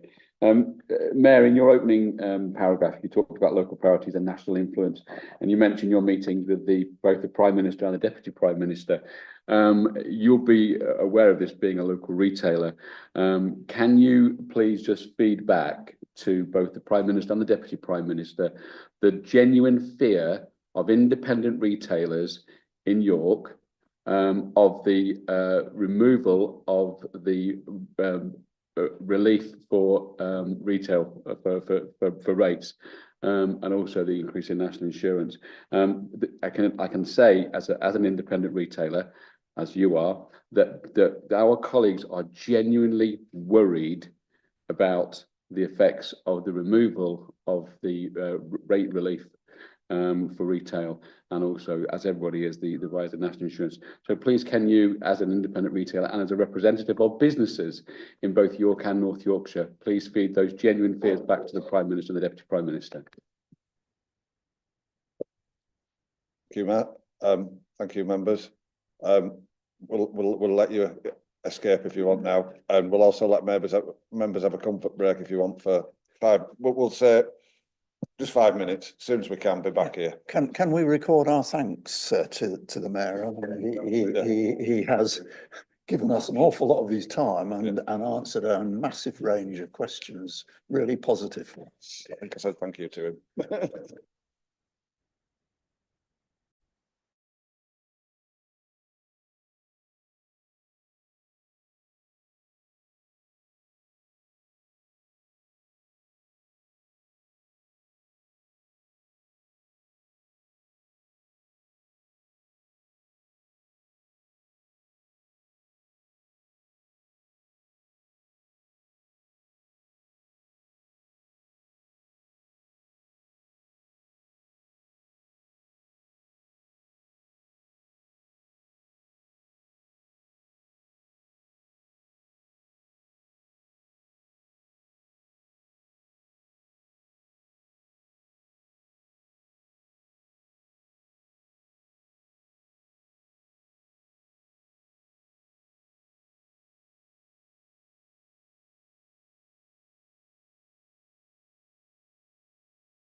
you will, on the, oh,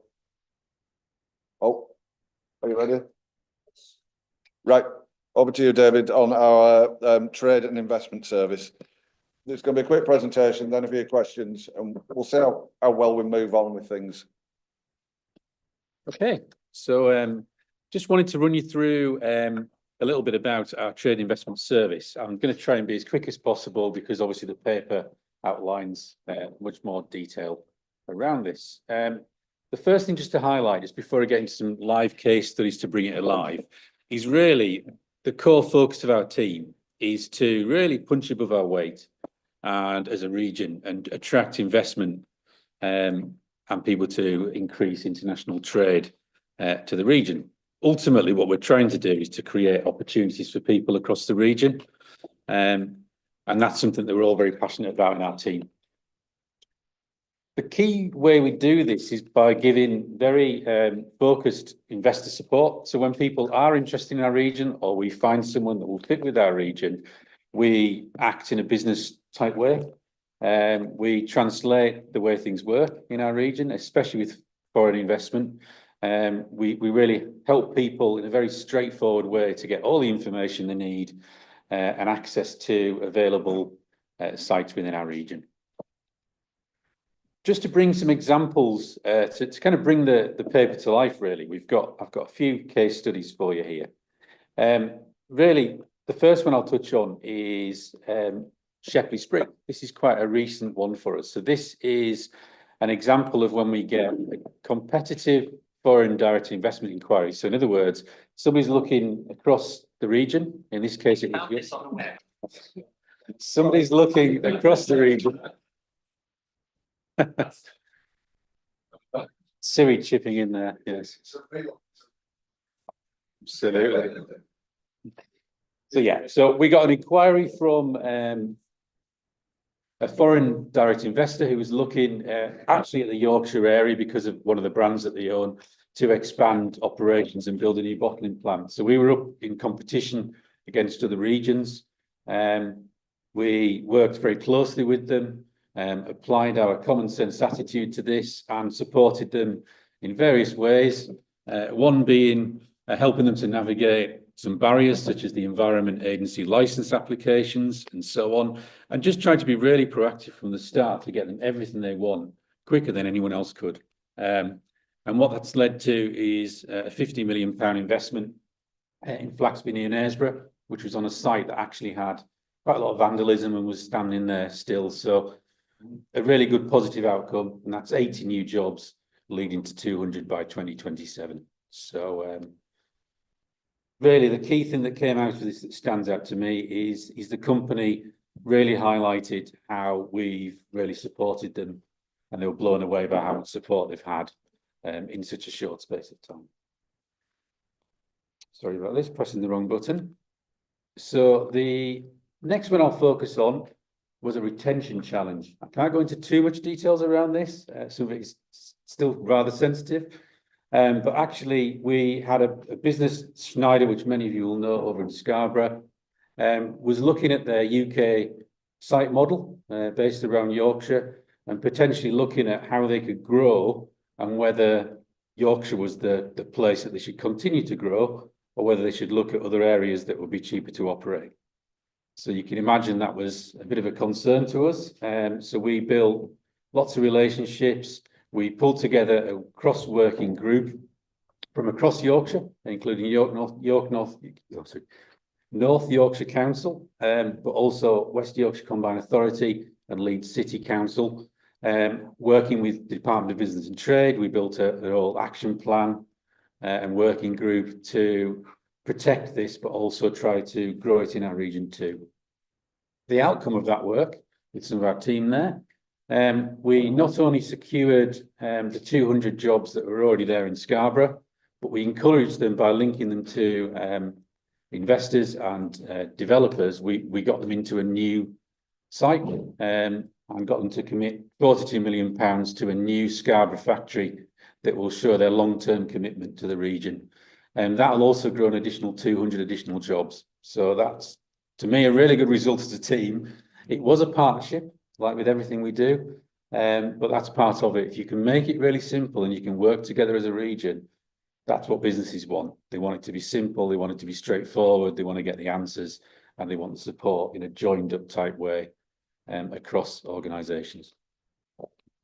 Just to show a different angle to what we do. This is something that we started last summer. So this is more of our proactive role at attracting different types of investment to the region. So not waiting for things to come to us, actually going out there and trying to find people through various government departments and outside of that too. And one of those models is really trying to attract international innovation delegations. So in other words, companies with good ideas that they want to get into the UK and access, especially using our NHS, is the one that jumps out the most. So it's about how we attract them to our region over other regions and encourage them to start a base in our region and then grow and hopefully develop as their UK base over time. So we've done that with various countries. We've done it with China, India, and Poland, all around the health and life science market in the last 12 months. That has already led to some ongoing inquiries, but actually one has already committed. So working together, every delegation was with 2 universities, so the University of York and also York St John. York St John in this case worked with us, and we've actually attracted a Polish business to set up in York and work with them and us to continue to penetrate their business into the UK market and hopefully grow and build a larger base in the future. So it just shows by being proactive, we can attract things that in the past we might not have thought we could. So it's all about being bold, all about being confident, and all about being proactive over other regions. The final example I'll use, this is a recent one as well, is attracting new kind of innovation spaces. So obviously there's one thing in attracting businesses to the region that want a big site, but some businesses within the region either need to stay here or have the spaces to innovate and come together and start up. So one thing that we worked with in the last 12 months was we worked with a company called Patch that build these spaces in a commercial setting. They're quite large in the southeast of England, but they were looking to the north. So we stepped forward and said, come work with us. We'll introduce you to different sites. Our regen colleagues got involved too. And we got them to secure one of their first northern sites in the bonding warehouse in the city of York. So it's another example that we're trying to kind of cover in with investment from all different angles. Some of it will lead to other businesses within the region either staying here or growing. So that kind of brings me to the end. I said I would be quick. So over to you, Chair. I suppose my question's round, how are we distributing the businesses that we bring to the area right across the patch? So I'm thinking I've got a site that's waiting to be developed out for industrial units. It will happen, but how do we make sure that we don't just introduce them, bring them to York, sit them down in here, give them a nice cup of tea and then say, have a look round here. So, you know, we're diverse, aren't we? Yeah, we work right across the region. There's probably 2 answers to this. So the first one I would say is we tend to work with what space that we've got available. So if we do have development opportunities in the region, say a development site, just talking about there, that means we've got something that we can almost sell, and it can be on our list of sites to attract businesses to or put forward when we get inquiries. If we don't have those opportunities, it can make it more difficult to get investment into certain areas. The other key things, depending on sector, some are more infrastructure focused, so want to be closer to things such as the A1 and so on. But I think the other side to this, and certainly when we look at our high potential sector areas, some things aren't that and can be anywhere in the region. So I think it's important that we do have that balance of sectors that can appeal to all areas and not just be focusing on things like logistics or something that is just reliant on infrastructure in a certain part of our region. The other side to that, I think, is the future strategy side that was covered in the paper. We certainly are focusing on trying to position and really look at how we can fix some problems in the region. So if you look at the coast, for instance, infrastructure can be a little bit more difficult. So how can we focus on certain sectors growing in these areas that are less reliant on that kind of thing? So I think it's very much about having a two-pronged approach. There's the now, but then there's also the future and how we can position and look at zones and other things to make us more attractive. I've had a quarry on my patch ever since I started being a councillor, and it's still there, and it's still not getting developed, and it's still nowhere near getting developed. And it's things like that in an area that is just purely tourism and agriculture, bringing different businesses and industries in is quite crucial, because sometimes tourism and agriculture don't work in this country due to certain things. So looking at that and looking forward, I'd love to have a chat at some point about how we try and make these things attractive to both our own businesses and outside businesses, and see if we can move some of these things that have been stalled for a long time, maybe moving forward. Councillor Foster, Kevin. Yeah, I'm going to be a bit parochial, but there is a really good site in. Yeah, there's just an opportunity, a site near Catterick Garrison. It's opposite the racecourse. There is an opportunity there and there's also industrial sites. It's actually an area development, so I think there's an opportunity for all the areas developments within North Yorkshire on this. But it's an area development. It's got an industrial site. It's got a business park. It's right close to the A1, and there's a big piece of land, and there's an MSA coming there as well. So all them linkages are all there. There's a big opportunity there in Catterick Garrison. Just before Colburn, of all them things. So I'd like to just say, would you have a look at that, please? Because it might just be something that will fit in there quite well. Yeah, absolutely. We're happy to. I am aware of that kind of site. We obviously can't get involved in planning ourselves as a team, but we do work very closely with our North Yorkshire colleagues, around all these kind of potential sites coming up. Councillor Burt. Yeah, thank you. It's really interesting. It's quite exciting, isn't it? It is really exciting. good. So we've touched on areas, so not getting too parochial. What actually is the overall strategy of the combined authority? Are we actually looking, is that our strategy, or are we inviting people to come to us? Just very, very basic. How are we rolling this out? Yeah, if we go back 12 months ago, we were purely reactive. So we just waited for people to come to us. That was generally either direct, but mostly through the Department of Business and Trade. It was about 95% actually at one point of Department of Business and Trade. And the challenge with that is very competitive, because you're up against every other region in the UK, some with incentives, I may add. So that was the challenge for us. So what we've done moving forward is, as of 12 months ago with our sector team, is we've started to be proactive. So actually now we're targeting in certain sectors that we have competitive advantages in, to actually reach out to those industries and those businesses and so on. But also we have a plan over time to start doing more targeted events. So very much not going to generic events as much. It's very much kind of going for certain niche areas that fit with our region, and then we can be more competitive and we have less competition. Councillor Merritt. Yeah, sorry. There's obviously a lot of wider change going on at the moment, and so how might we be impacted by the tariff introduction by the US? And does that actually give us any opportunities on the other side of the coin? And is that going to push us more to looking to European investment? Yeah, I think businesses are very resilient. I think they've been used to having a lot of change over the last few years. I think you're right. There's always two sides to everything, really. It's the same when currency changes as well. There's always positives and negatives for businesses, really.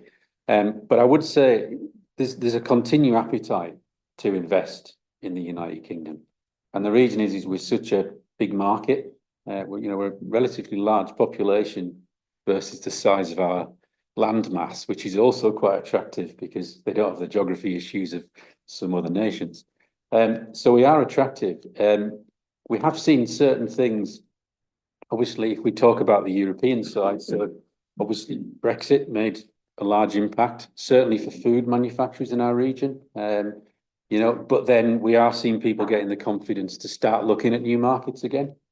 But overall, there's constant turbulence in the world either way. We've seen that the last few years. Businesses will adapt. And like you say, that opens opportunities for some people, and it creates challenges for others. So we've just got to kind of support them either way. Certainly since the Brexit side of things, we have seen that people are almost shortening supply chains. So there's one good example probably would be tomatoes.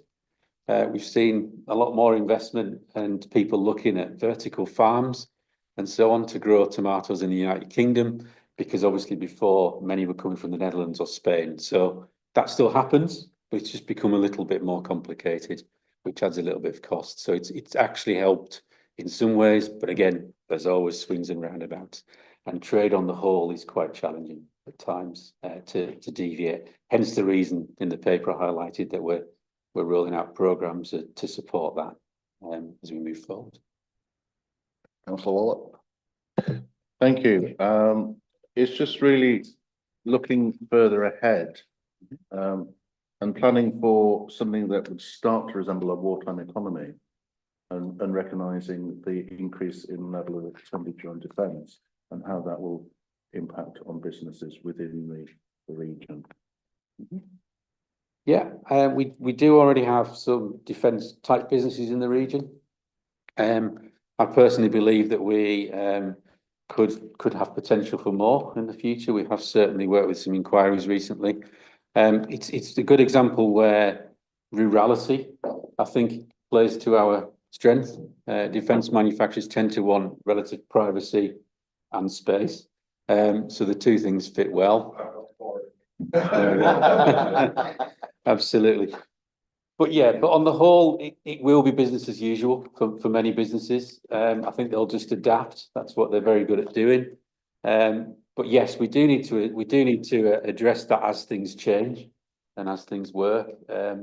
But like I said, businesses are used to doing that. Sometimes we think we've got to, certainly the public sector, we think we've got to do things for businesses, and generally they'll do a lot of it themselves, and they'll be already risk planning all this, to be honest.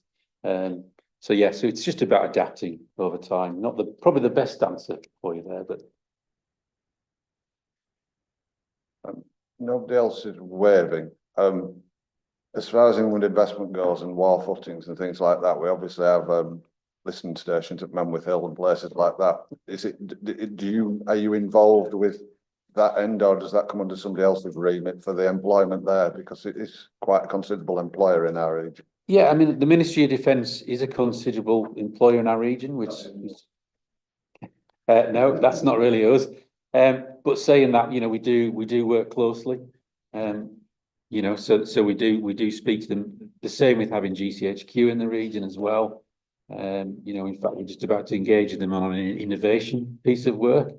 So yes, we don't tend to engage them too much, but actually, that is classed as inward investment in many ways. If we do get a new barracks or something like that, that would be classed as inward investment. So government agencies are part of this as well, across the board, really.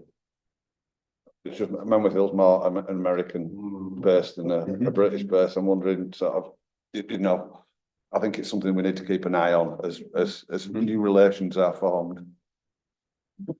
And others break down. That's the state, except for the estate's defence is the problem, I think. Yeah. Looking round, looks good. We've got the recommendation just to note sort of where you're at, and I'm guessing members will want to see this again. What sort of timescale we're looking at in a year, unless things move rapidly somewhere. Yeah. So maybe a written update in 6 months, but you know, just, and then if there's anything members then want to pull out and call you in for to find out what you're up to, then does that make sense? Looking round. One point that we've raised before was about IT connectivity and overlaying that on issues that, as you were saying, that some companies can be based anywhere, but they wouldn't want to be based in an area they can't get onto the internet. So it's overlaying that in the next. And I suppose that's down to electricity as well, and whether they can power the business and things like that to go with it. Yeah, Councillor power Murray, did you was want- a huge thing. Yeah. So it's also really been aware of those issues. If businesses would come but they can't, I think that'd be an interesting thing for us to understand. Did you want to come in, Councillor Merritt, or? It was just in terms of the next. In terms of next reports, you referred to all the contacts and the additional jobs, and the case studies were very interesting. What in terms of the numbers, are they all where we can definitely prove it was us who made the difference? Yes. As opposed to we've had an inquiry. Yes. But we've been relatively peripheral to it. So Absolutely. What's the hard data, and is it audited? Yeah, we only report things that have been corroborated and guaranteed as what we call a win by the Department of Business and Trade. So in the figures in the paper, I could have reported much larger figures, but that goes through a process for the future. So that's kind of our internal check to say if DBT have approved, that gets published at the end of each year. So that's the figures that we use. Thank you. Thank you, David, for your report. We'll move on to the next one. Routemap to carbon negative refresh. Who's Yeah, they're on the way. right? You've got presentation to set. Bear with me.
Yeah.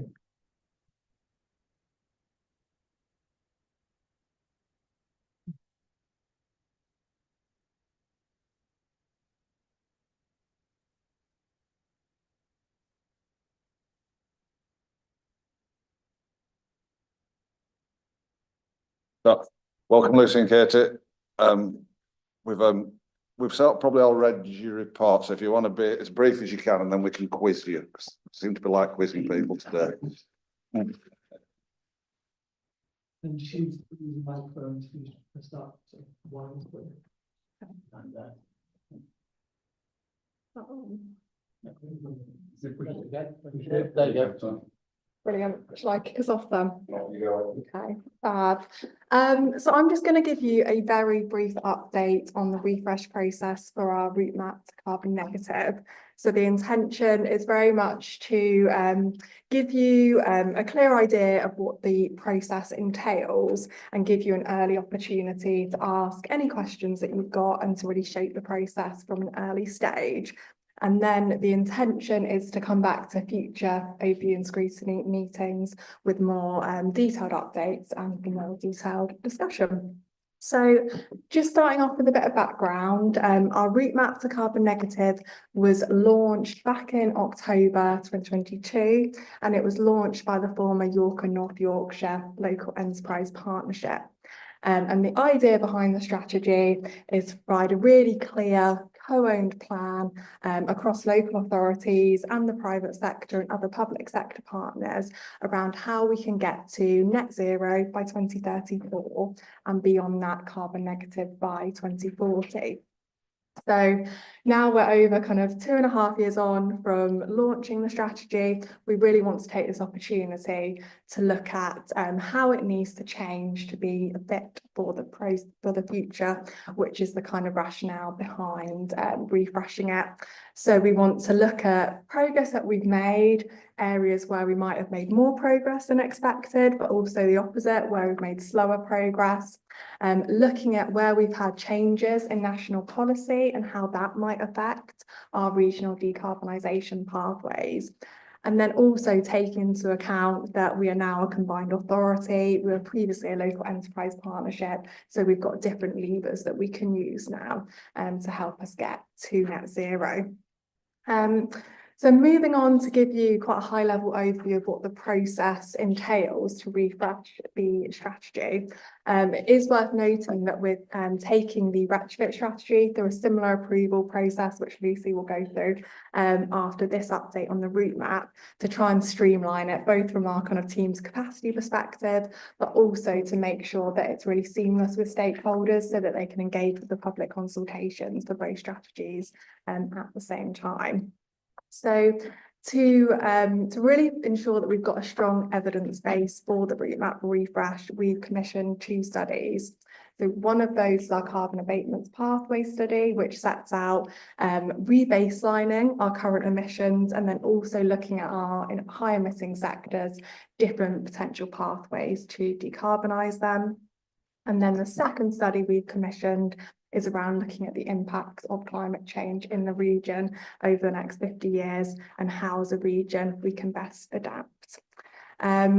We have already done quite a lot of stakeholder engagement around trying to identify kind of what are the key opportunities and key challenges in getting to net zero. So we started that engagement back in September. We've done some further engagement linked to the carbon abatements pathway study to really kind of sound sense check some of the initial outputs from the study, making sure they're feasible to be delivered in York and North Yorkshire. And then we have a large stakeholder workshop planned for next Wednesday, which will dig a bit deeper into the initial outputs from the research that we've done and also get diverse stakeholders together to really revisit the existing Routemap, look at co-designing the strategic priorities for the next iteration of the Routemap, as well as the key strategic actions. And then moving forward from that stakeholder event, our team will be working hard to draw up a first draft for the public consultation that we plan to do in June. So we expect that to go to the CA meeting on the 6th of June to seek approval for that draft to go out to public consultation. Then following that, we expect to launch the public consultation on the 13th of June, linked to an existing event plan to showcase our net zero fund projects. And then the public consultation will lead up to the end of July, leaving August and early September for us to do any further stakeholder engagement that we need to do and incorporate the feedback from the public consultation. So we should have a kind of near final draft by early September this year, which we expect to take to the combined authority meeting on the 26th of October to seek approval and adoption of the strategy. And then finally, just in terms of governance, we recognise that to get to net zero, there are so many different organisations that need to come together to play their part. So we've set up a task and finish group made up of public and private sector partners to really provide that kind of strategic oversight and direction to this process.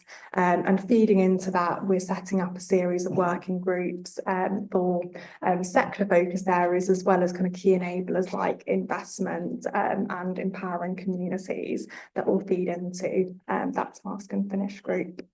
So that is my update finished. So happy to take any questions or any comments that you've got so far on the process. So I suppose from me, it's are we confident we can meet our targets, and have we any idea of the cost? I like the idea of actually going and seeing what we can do, you know, the possible rather than the impossible, and Because people like writing statistics like we need 20 million trees or 20 billion trees across the north of England, but actually delivering that isn't quite as straightforward as it might seem. So I do like the idea of actually just seeing the art of the possible rather than the art of the what we'd really like. Yeah, and that is something that we will start to unpack in the next series of stakeholder engagement, really looking at the feasibility of the pathways coming out of the carbon abatement study.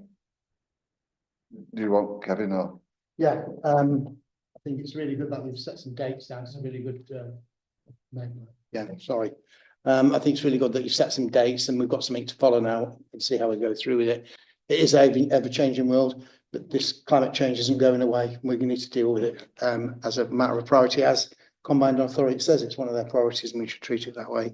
I think some of the really important things that are going to happen is, and I won't go on to Retrofit just yet because it's just going to come through, but it's rather than planting trees, that's not going to be the answer, by the way. I think it's about the way how we operate as a council, and that's what's going to do it. And we need to changing people's behaviour is a really difficult thing to do, and it will be very challenging, but it shouldn't stop us being ambitious as a combined authority. So it's a great start, and it's good that it's happening at that pace. And it's a very detailed bit of work, and it's going to take time, but it's nice to see a timetable on a report, and I'd like to thank you for that. Thank you, Chair. Councillor Waller.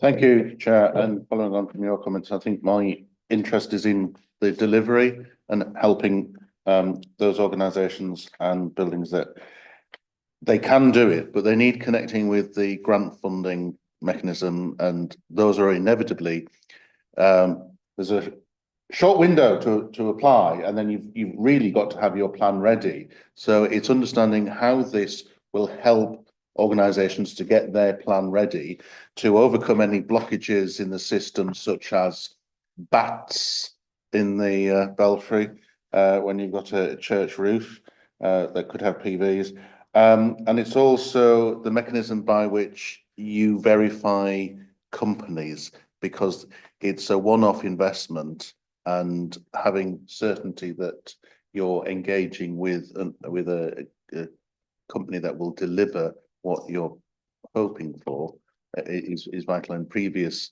iterations of energy efficiency have done that sort of that work on verifying.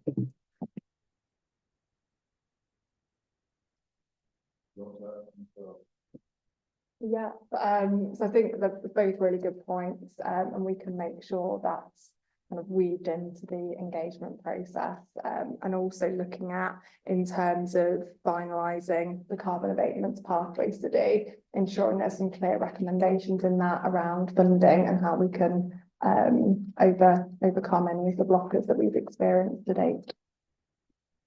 Councillor Merritt. Thank you, Chair. I just wanted to get a little bit more information about who the stakeholders are that you've been engaging with. What's been the rationale for the particular stakeholders you've involved? Yeah, so our engagement today and the focus of the members on the task and finish group and the working groups has primarily looked at those organisations that have got a key strategic role in the delivery of the Routemap, and also kind of overlaid across that, making sure that we've had the necessary expertise from the different sectors to review kind of the work that we have done to date. But moving forward with the large stakeholder workshop that we've got planned next week, and then also the public consultation, that is very much about getting wider public engagement. So those people that don't necessarily have that key strategic role in the delivery of the Routemap, but they do have a role in helping us get to net zero. And that has been something that came out of our first task and finish group meeting last Friday, really ensuring that we have an understanding around how this is going to affect communities and getting their voice heard to shape the next iteration of the Routemap. I think just from my point of view on that one as well, the community power generation for themselves is a big issue, or could be a really useful issue, and there doesn't seem to be too much help for those community groups at the moment that are out there trying to get at the moment, we're importing power into the rural areas, whereas the rural areas could be generating power and generating their own power as a community, and therefore we don't need to put the copper cables in. We can nearly take the copper cables out, but those groups find it very hard to get established and to deliver the power. And when they do deliver the power, they can only deliver the power to one business or whatever it is from one site, and that makes things very hard rather than them actually generate their own power for themselves, and therefore it become a financially viable thing for those communities. So I think as long as we're using those as part of our stakeholders to engage, because I think especially in the rural areas, you'd get some buy-in to people being eco-friendly on a scale that meant that their village or their group of villages could be eco-friendly. And that was part, I think, of the Devo deal was community power, wasn't it? Community energy generation. Yeah, and that will definitely be a key strand of our stakeholder engagement. One of the pieces of feedback that we've had previously with the existing Routemap is that there is a lot of actions in there to support communities, and particularly around community energy, but they're a little bit piecemeal in how they are presented and to some extent how they were delivered. So we want to make sure that we're almost pulling out a community work stream within the next version of the Routemap. And we are looking at developing a programme that will take our local area energy plans and look at identifying further opportunities for energy generation, with a preference on energy generation schemes that are below 1 megawatt, so they're easier to connect to the grid, which obviously lends itself to community energy. So very much recognise the challenges that you've raised there. Okay. Nobody else is waving at me to wanted to speak, so you must have done a good job. Do you want to move straight onto the retrofit?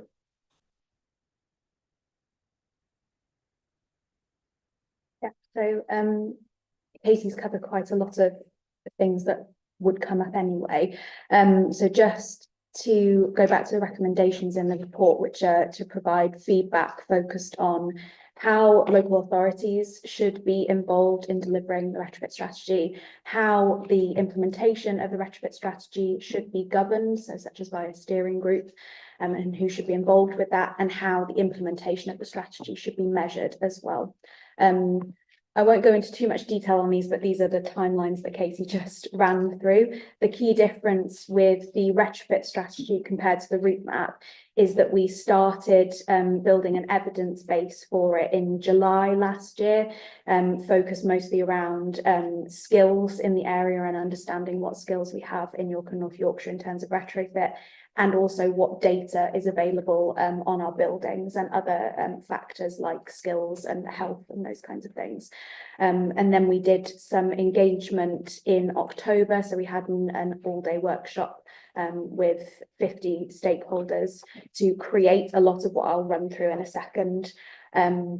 And we did some online workshops as well, just to really cement what we took from that initial workshop. But then after that, it's basically the same as what Katie just went through in terms of timelines. So that's essentially what I just said, just about the different workshops that we've had and the individual conversations that we've had to try and develop what is in the current draft of the strategy. And as Katie said, we hope that we'll be able to go out to public consultation for the retrofit strategy as well, for similar reasons, really, to get public perceptions and make sure that we've got that covered. So in terms of the retrofit strategy itself, this is the strategic framework which features in the strategy, which includes the long-term goal for retrofit in the middle, which is the vision, and then 3 key outcomes, so the desired outcomes from delivery of the strategy, which should be felt by every person in York and North Yorkshire, and then 5 strategic priorities or focuses for activity. So if I go through those quickly one by one, the retrofit vision is that York and North Yorkshire's buildings are fit for now and for the future for all. And then I've just broken down what each of those elements means. So the strategy covers domestic and non-domestic buildings, and that was something that stakeholders had a really strong steer on. We want the solutions to be specific to York and North Yorkshire and to build on the opportunities that we have here. So our heritage assets as an example, but also bio-based materials as well. that buildings are fit for now and for the future is trying to bring in some of that climate change adaptation, as well as mitigating against climate change as well. And as I said, having a person-focused approach and making sure that retrofit impacts every person in North Yorkshire. And then the three key outcomes are comfort, climate and cost. So comfort is that buildings are comfortable to be in all year round, and recognising that comfort can look very different depending on your circumstances. Climate change being mitigated against and adapted to as part of our approach to retrofit. And that cost is reduced as a barrier to retrofit and doesn't hold back progress, but that also we feel the economic benefits locally. So for example, with our supply chain that are undertaking retrofit. And then at the centre of those three outcomes, again, we have people showing that we want everyone to be able to feel these benefits. And then for the 5 strategic priorities, as I said, these are sort of the areas of focus for activity, and they span our whole retrofit system. So we have delivery and data, skills and supply chain, finance, innovation, demand, and stakeholder collaboration. And there is a lot of overlap between these. They do all need to work together for our approach to work.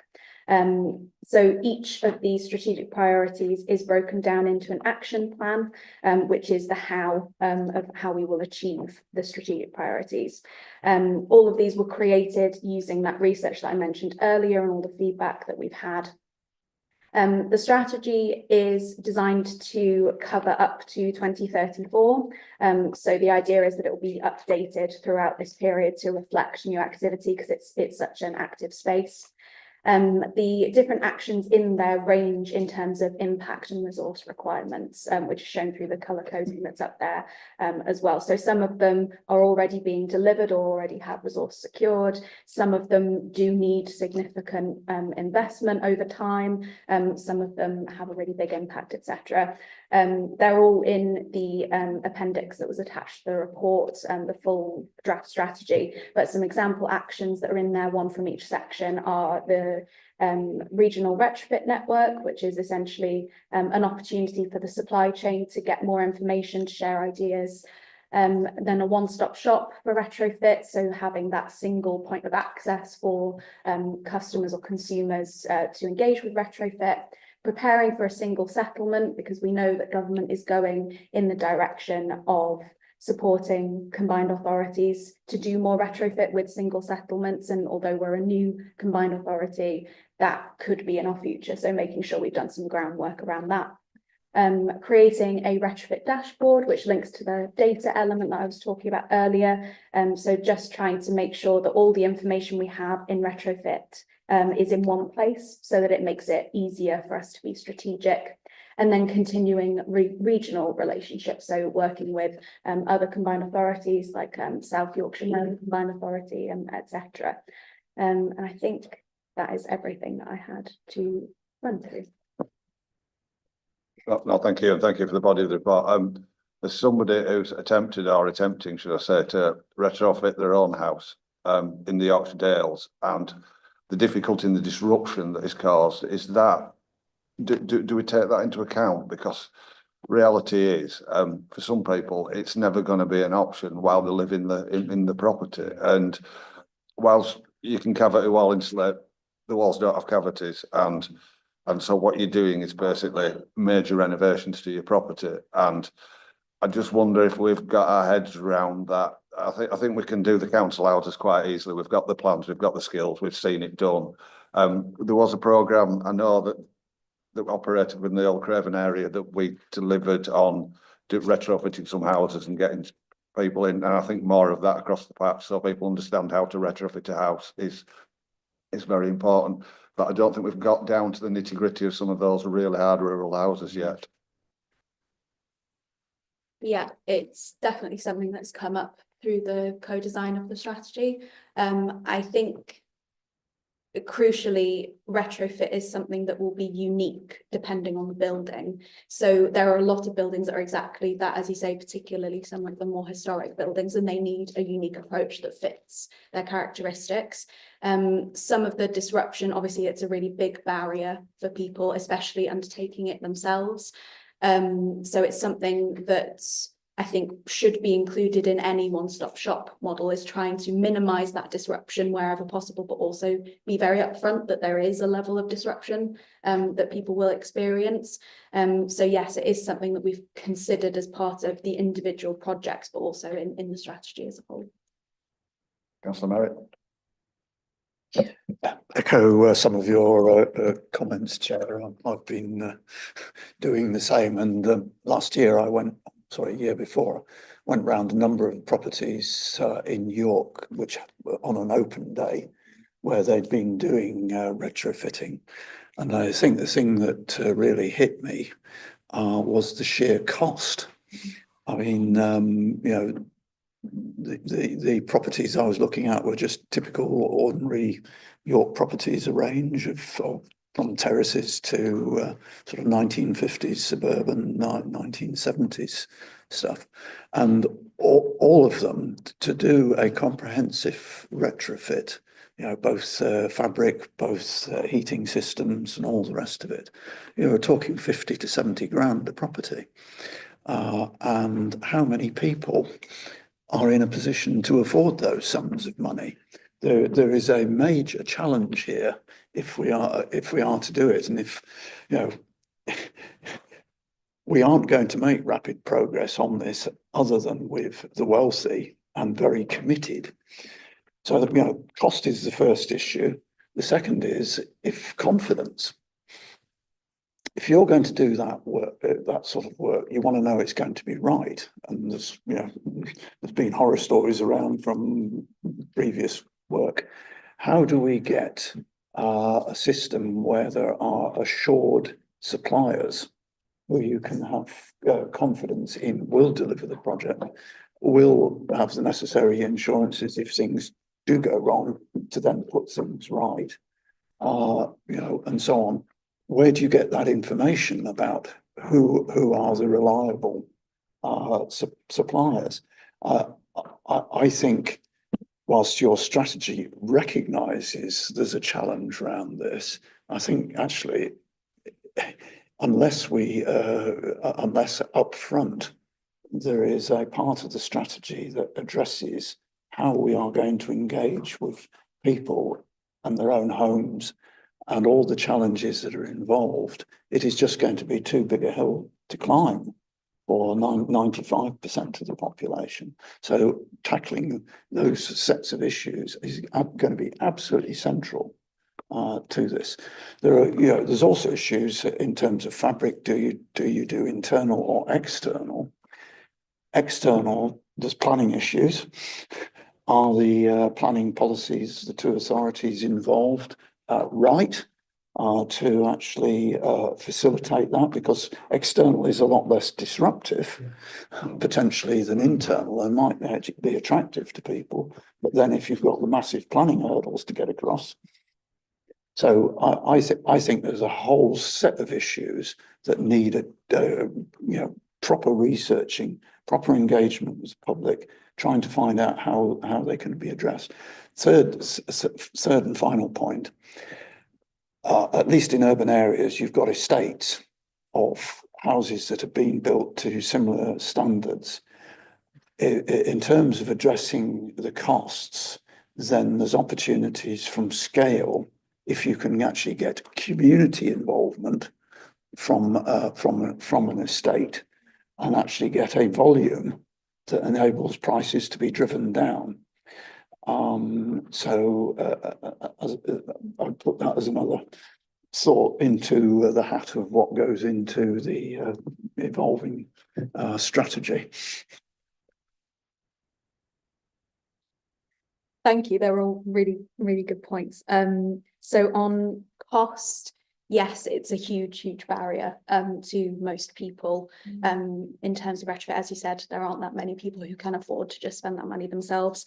I think that's why it's one of the strategic priorities that we've got, because we know it's an area we want to focus on. It's also one of the challenge areas in the Carbon Negative Challenge Fund that is just opened. So hopefully we'll get some really interesting approaches and ideas through that, because whilst obviously there's an element of we just need funding for people to be able to do this. We need support.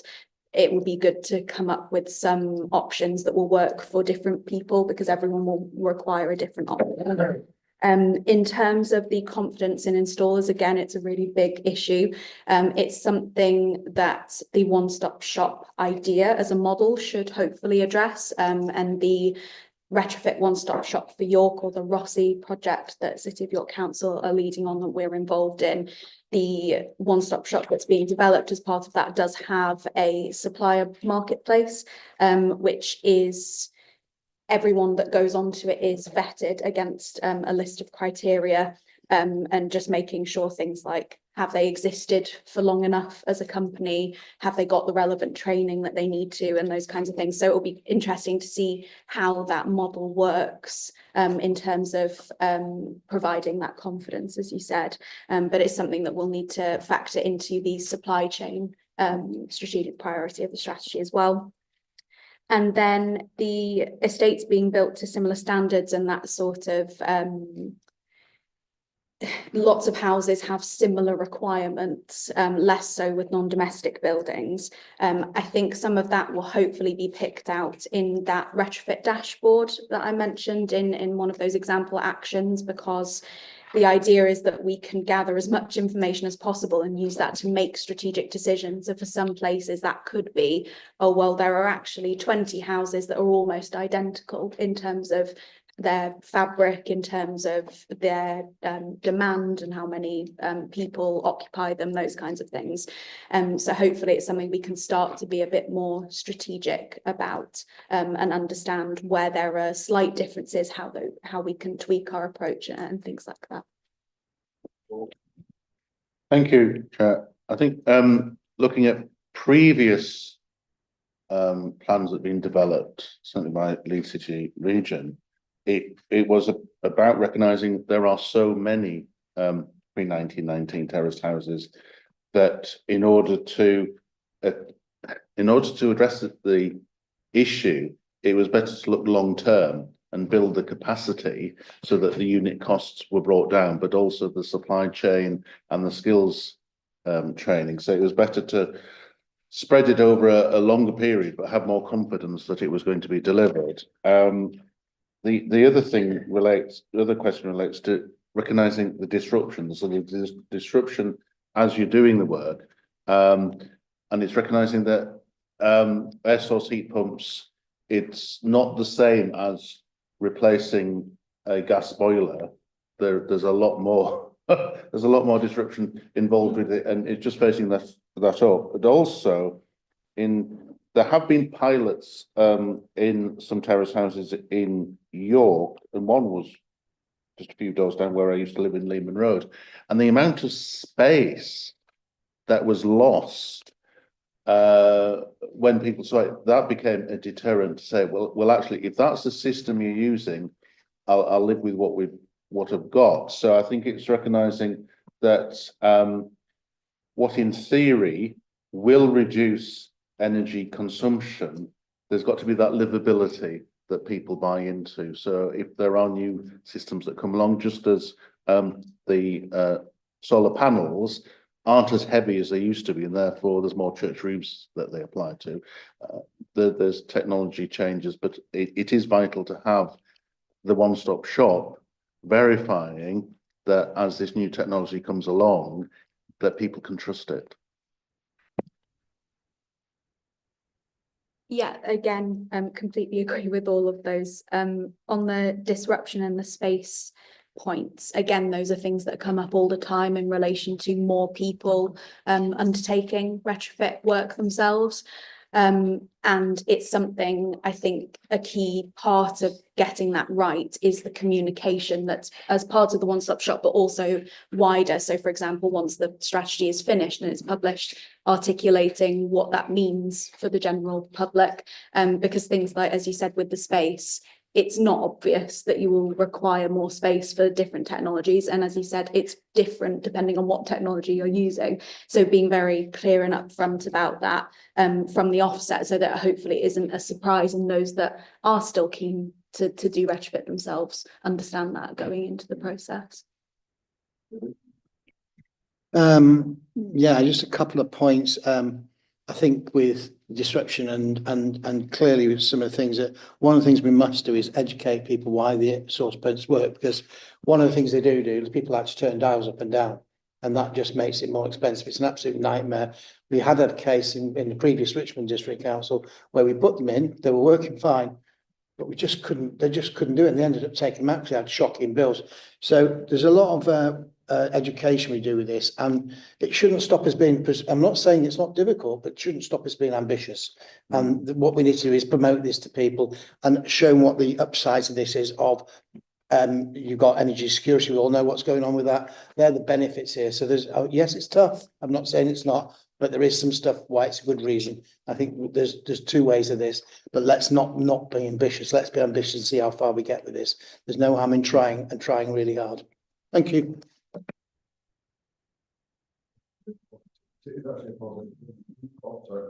It is actually a very positive thing if you do it. You cut your bills, which I think is hugely important to most people. And that's why I think the community power, so where it's actually difficult to retrofit, might be the place that you actually make your own power instead, and therefore you use it.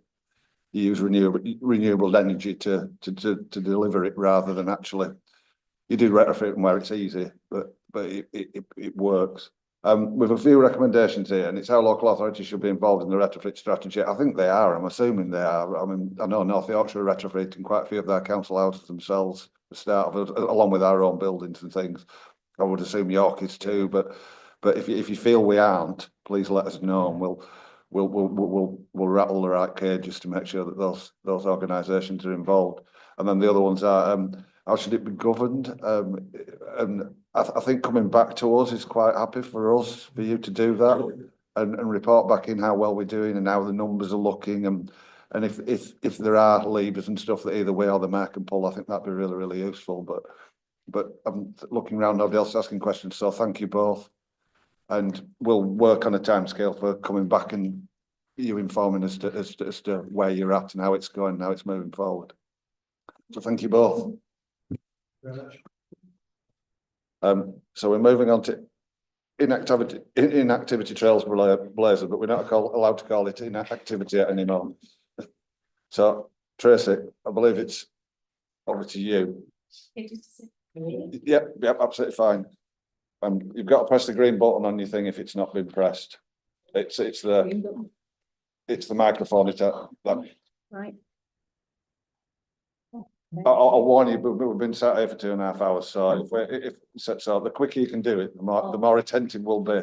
I'm quick and I can talk fast as well. So am I I can actually press that off, so it's green, right? Hello, thank you. I'm Tracy Watts, I'm Skills Employability Manager here at the Combined Authority. The report outlines the progress that we've made today on the Trailblazer. I haven't got any slides for you. We are moving at pace on this, so things are changing quite rapidly. So what I will do is just talk to some of the key kind of highlights in terms of the report. So we have 10 million over 12 months, and that runs from April of this year until March next year. It is around reducing economic inactivity with a particular focus on ill health. And as you said earlier, that term inactivity and inactives is a DWP terminology that's used. We do need to use that for reporting purposes, but that doesn't mean to say in terms of our outward facing perspective, we can't look at some better terminology. So that's what we're currently doing at the moment, looking at what else we can use there for that. So there are 3 overarching objectives in terms of what we've been asked to do. We need to maximise the effectiveness of existing provision. We need to look to test and trial new and innovative ways of doing things. And then we need to look longer term in terms of kind of the systems change, looking at that longer term, how we join up key services and make them work more effectively. So in terms of kind of how we're approaching this in York and North Yorkshire, there are 3 overarching objectives that we're looking to kind of put the work under. That's all around engaging and supporting people, good work, so how we support our employers, and joining up systems and services. So in terms of how we're working with individuals, we do want to build on our existing activity. Across York and North Yorkshire, we have a range of provision that's already running. So what we want to do is make that work more effectively, look at how we can enhance that. So that's provision that's through local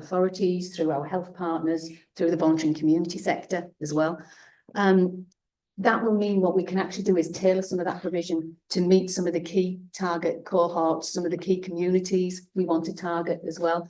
It means we can move at pace as well, but also ensure that we build non-good practice that's already out there as well. So we're working in terms of looking at what the data's telling us about what the issues are in York and North Yorkshire. So in particular, we're looking at a younger cohort, our 16 to 24-year-olds, but also looking a little bit younger if we can, our 14 to 16-year-olds from a preventative point of view. You know, we want to make sure we're working with people before they get to the point where they're becoming inactive and things are starting to hit then. We're looking at our 50 to 64-year-old as well, our older kind of end of the population, and then some particular target issues that are prevalent in York and North Yorkshire, target health issues, so mental health, MSK, musculoskeletal issues, also issues around neurodiversity as well. So we want to look at how we can support people not only to get back into work, but how they can stay in work as well.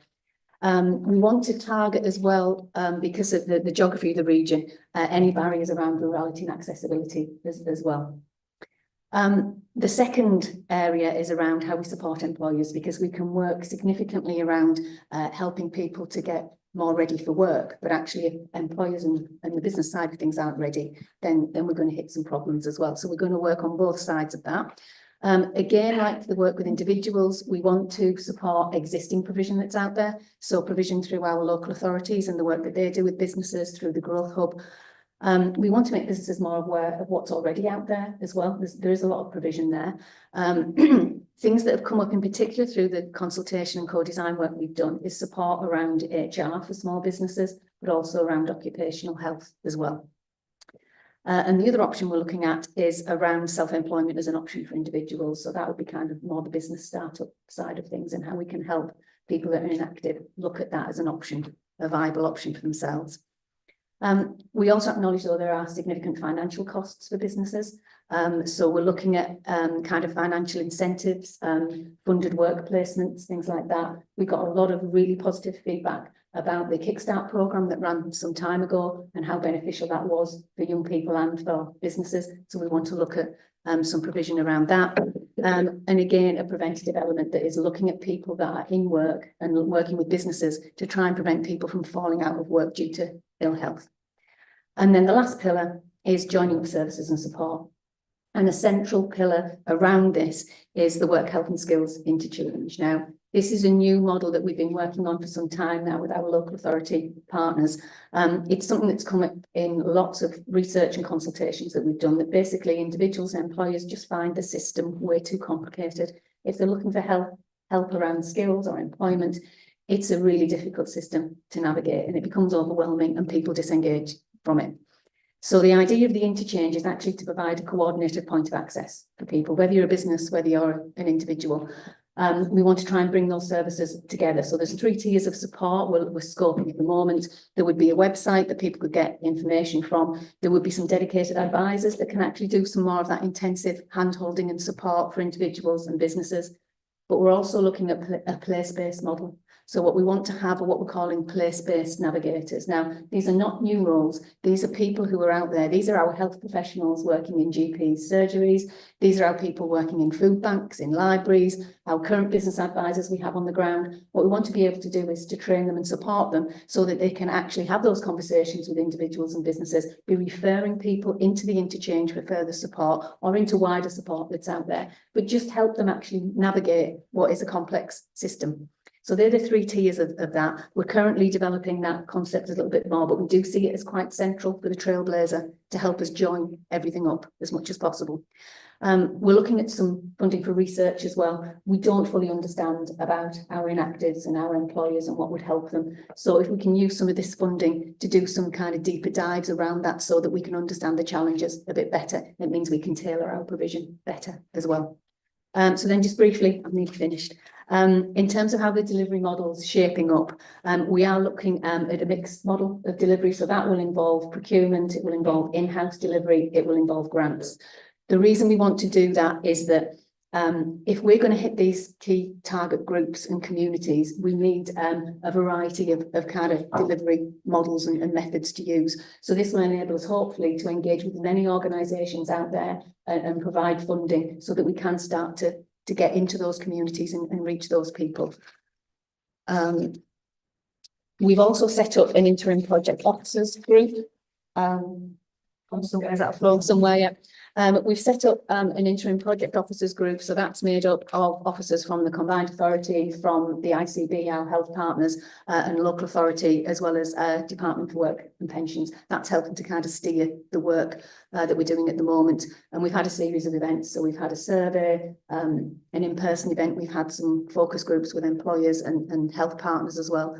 And then we're also looking to establish a good work and health partnership. So this is very much recognising that we've got a range of stakeholders and interested parties here. We need to be engaging at all levels with people, whether that's our service users and kind of residents on the ground, whether that's looking at different advocacy groups and organisations, our actual delivery partners and our strategic stakeholders. So we want a delivery partnership that actually takes all of that into account, make sure we can keep involving those partners in the co-design as we go along. We've only got 12 months, but it's important we're actively engaging the whole time that we do that.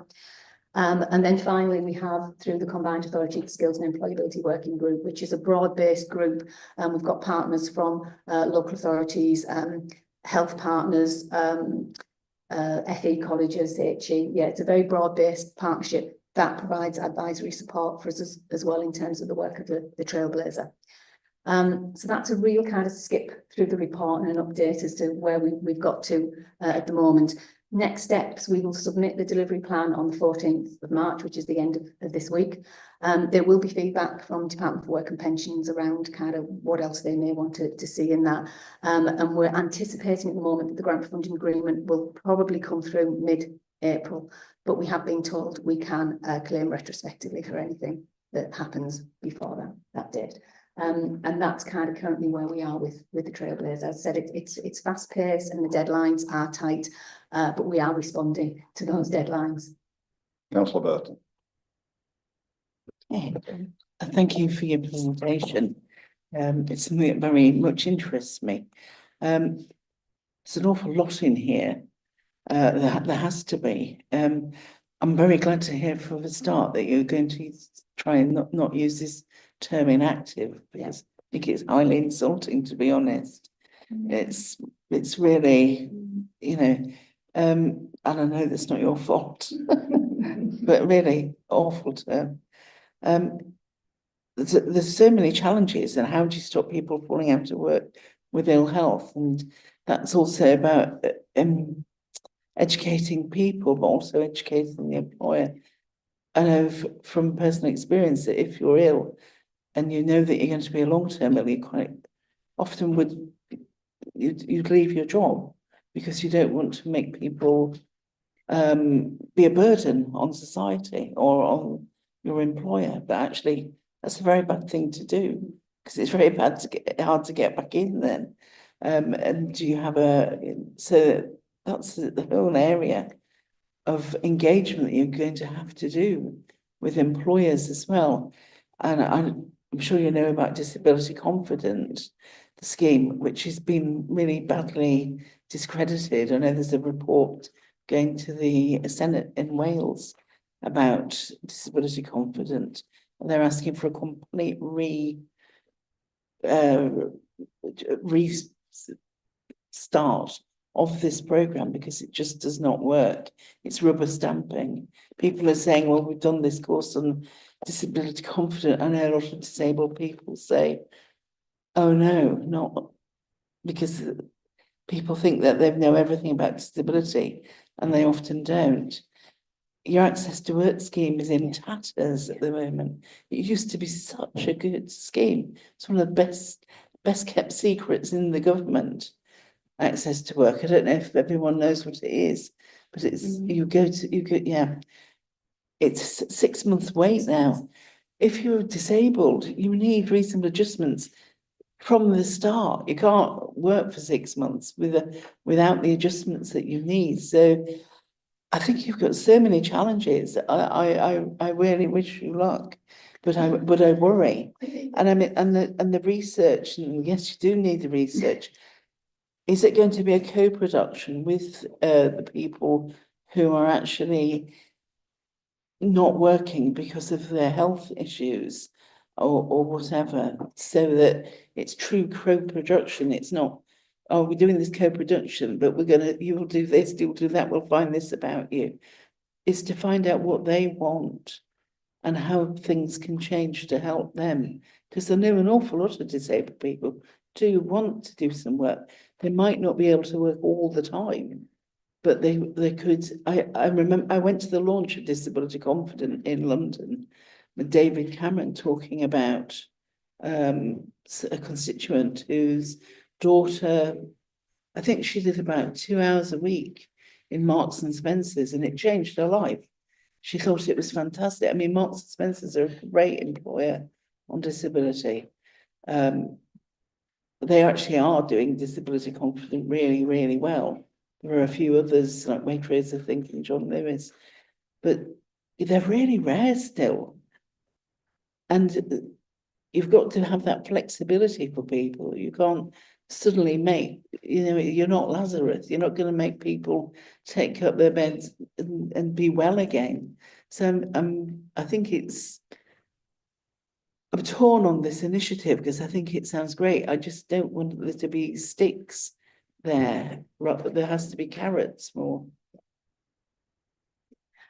Yeah, I think we're trying to build in, because obviously we've only got the 12 months. There are huge challenges there. Yeah. We've got a business base that's mainly SMEs, small businesses as well. So we need to think about how we tailor that approach. There are a lot of things already out there, like you mentioned, access to work and things like that. So we have the opportunity to take a really broad approach here and say, actually, can we target where there's existing things that may need an enhancement or some additionality to it? Are there some huge gaps where we can fill it? So I think to have that flexibility in the approach, which is what we're looking at, will hopefully help us to be able to test out how that actually looks over the 12 months. Now, obviously, we're waiting to hear whether there will be anything beyond the 12 months, and there's no certainties around that at this stage.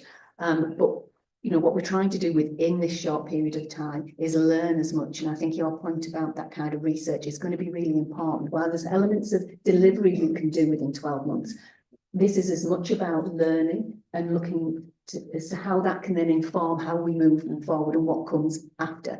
So we are looking at an action research model, which would mean we would be doing exactly as you've said, in terms of making sure that we are talking to the people, that not just the ones that are taking part in the provision, but going out wider and talking to people to get their kind of insights and experience so we can feed that in.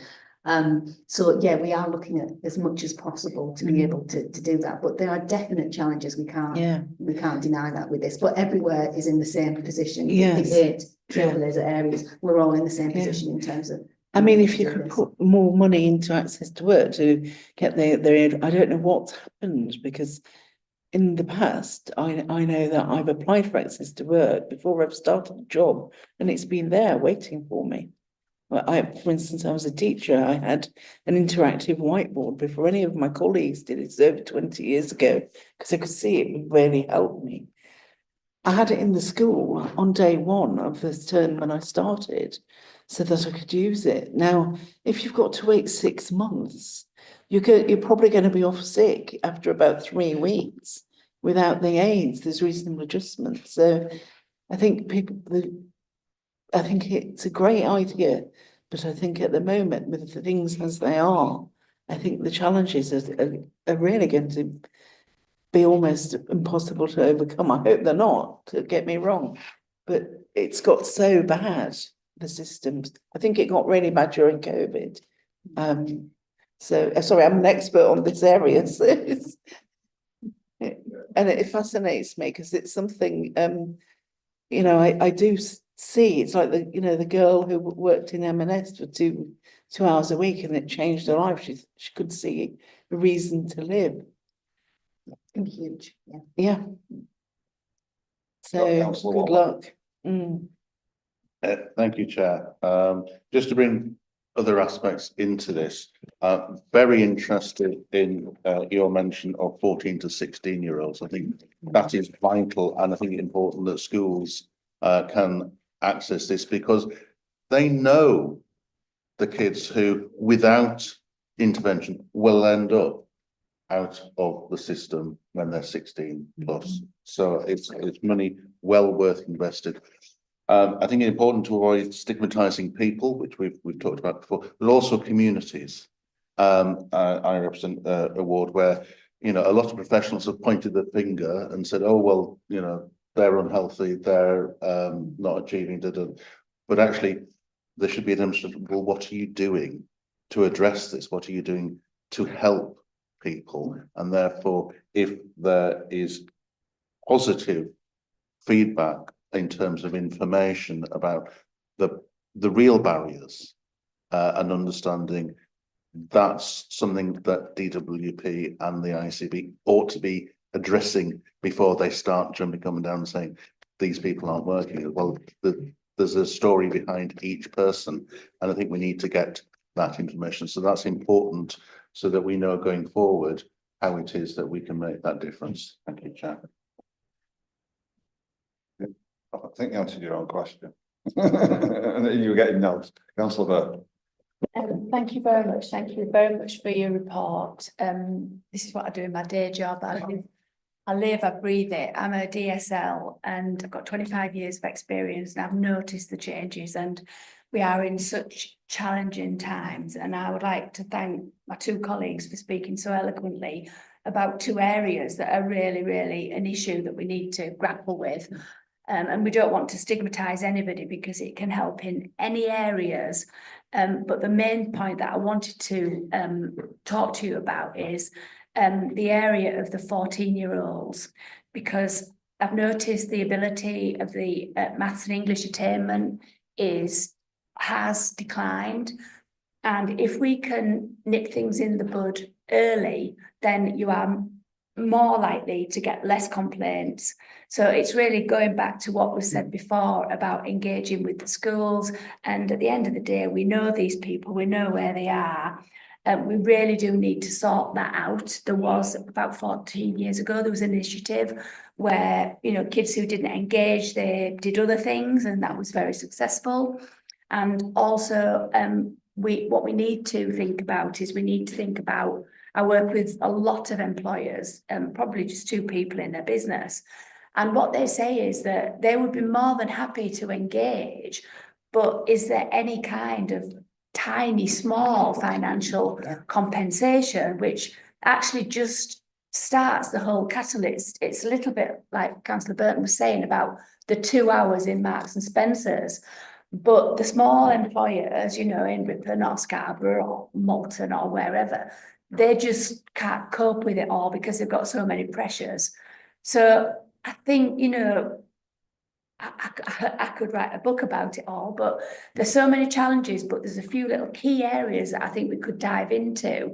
So my question to you is about expanding on the finances that maybe we could look at for the employers, and about maybe diving into the schools issue, because I think that that's a fundamental. I mean, I can't get CAMS appointments for 6-8 months. I can't get children to come out of their bedrooms. You know, it is quite significant what is happening. So we need to be on it, but I'm just putting it out there for you and asking you what your thoughts are. Well, I think that early age groups come through really strongly when we've done consultations and we've talked to partners. The one thing we have to be mindful of, though, is in terms of the guidelines that DWP said, it is the working age population, it's 16 to 64. So we're going to have to make a case, which we've done through the delivery plan, to say that particularly for us in York and North Yorkshire, for us, we've got a pipeline issue, and apologies, that may not be the best terminology to use, but in terms of people moving through, we need to make sure we've got enough people moving through. We have an ageing population. If we don't keep people moving through in terms of the labour market, that creates constraints and tensions within the labour market. So the more we can work with that younger age group and actually, like you said, nip it in the bud to actually do a lot of preventative work, then the better it will be generally for us in terms of the labour market. So we're making that case to DWP to say that's what we want to do. So we think there's some real opportunities to work in that space. I think your other point about the financial side of things, again, we had a focus group yesterday with employers organised through FSB, and that came through really strongly, that they were saying we need the incentives, we need some help. And if we can actually package things up in terms of some funding support, that would really incentivise them. And like I said, the feedback on Kickstart, which did provide wage subsidies, was really, really positive. And we had one employer there saying that actually they'd taken 3 young people on that, what's that, 3 years ago. 2 of them were still employed through the company, and 1 had moved on and progressed into got a job promotion. So some really positive stuff there that the financial side can really make a difference. So we're building it in. Our challenge is the time frame to build in a meaningful programme within that time, but we've built it in, and we'll work on that and see what we can actually deliver. Thank you, Chair. Just a minor point, but been slightly niggling me. Heard of siloed government departments that they're in the same department, work and pensions. The working age population isn't to 64 anymore. Yeah. Why are they still using 64? We have brought that up with them.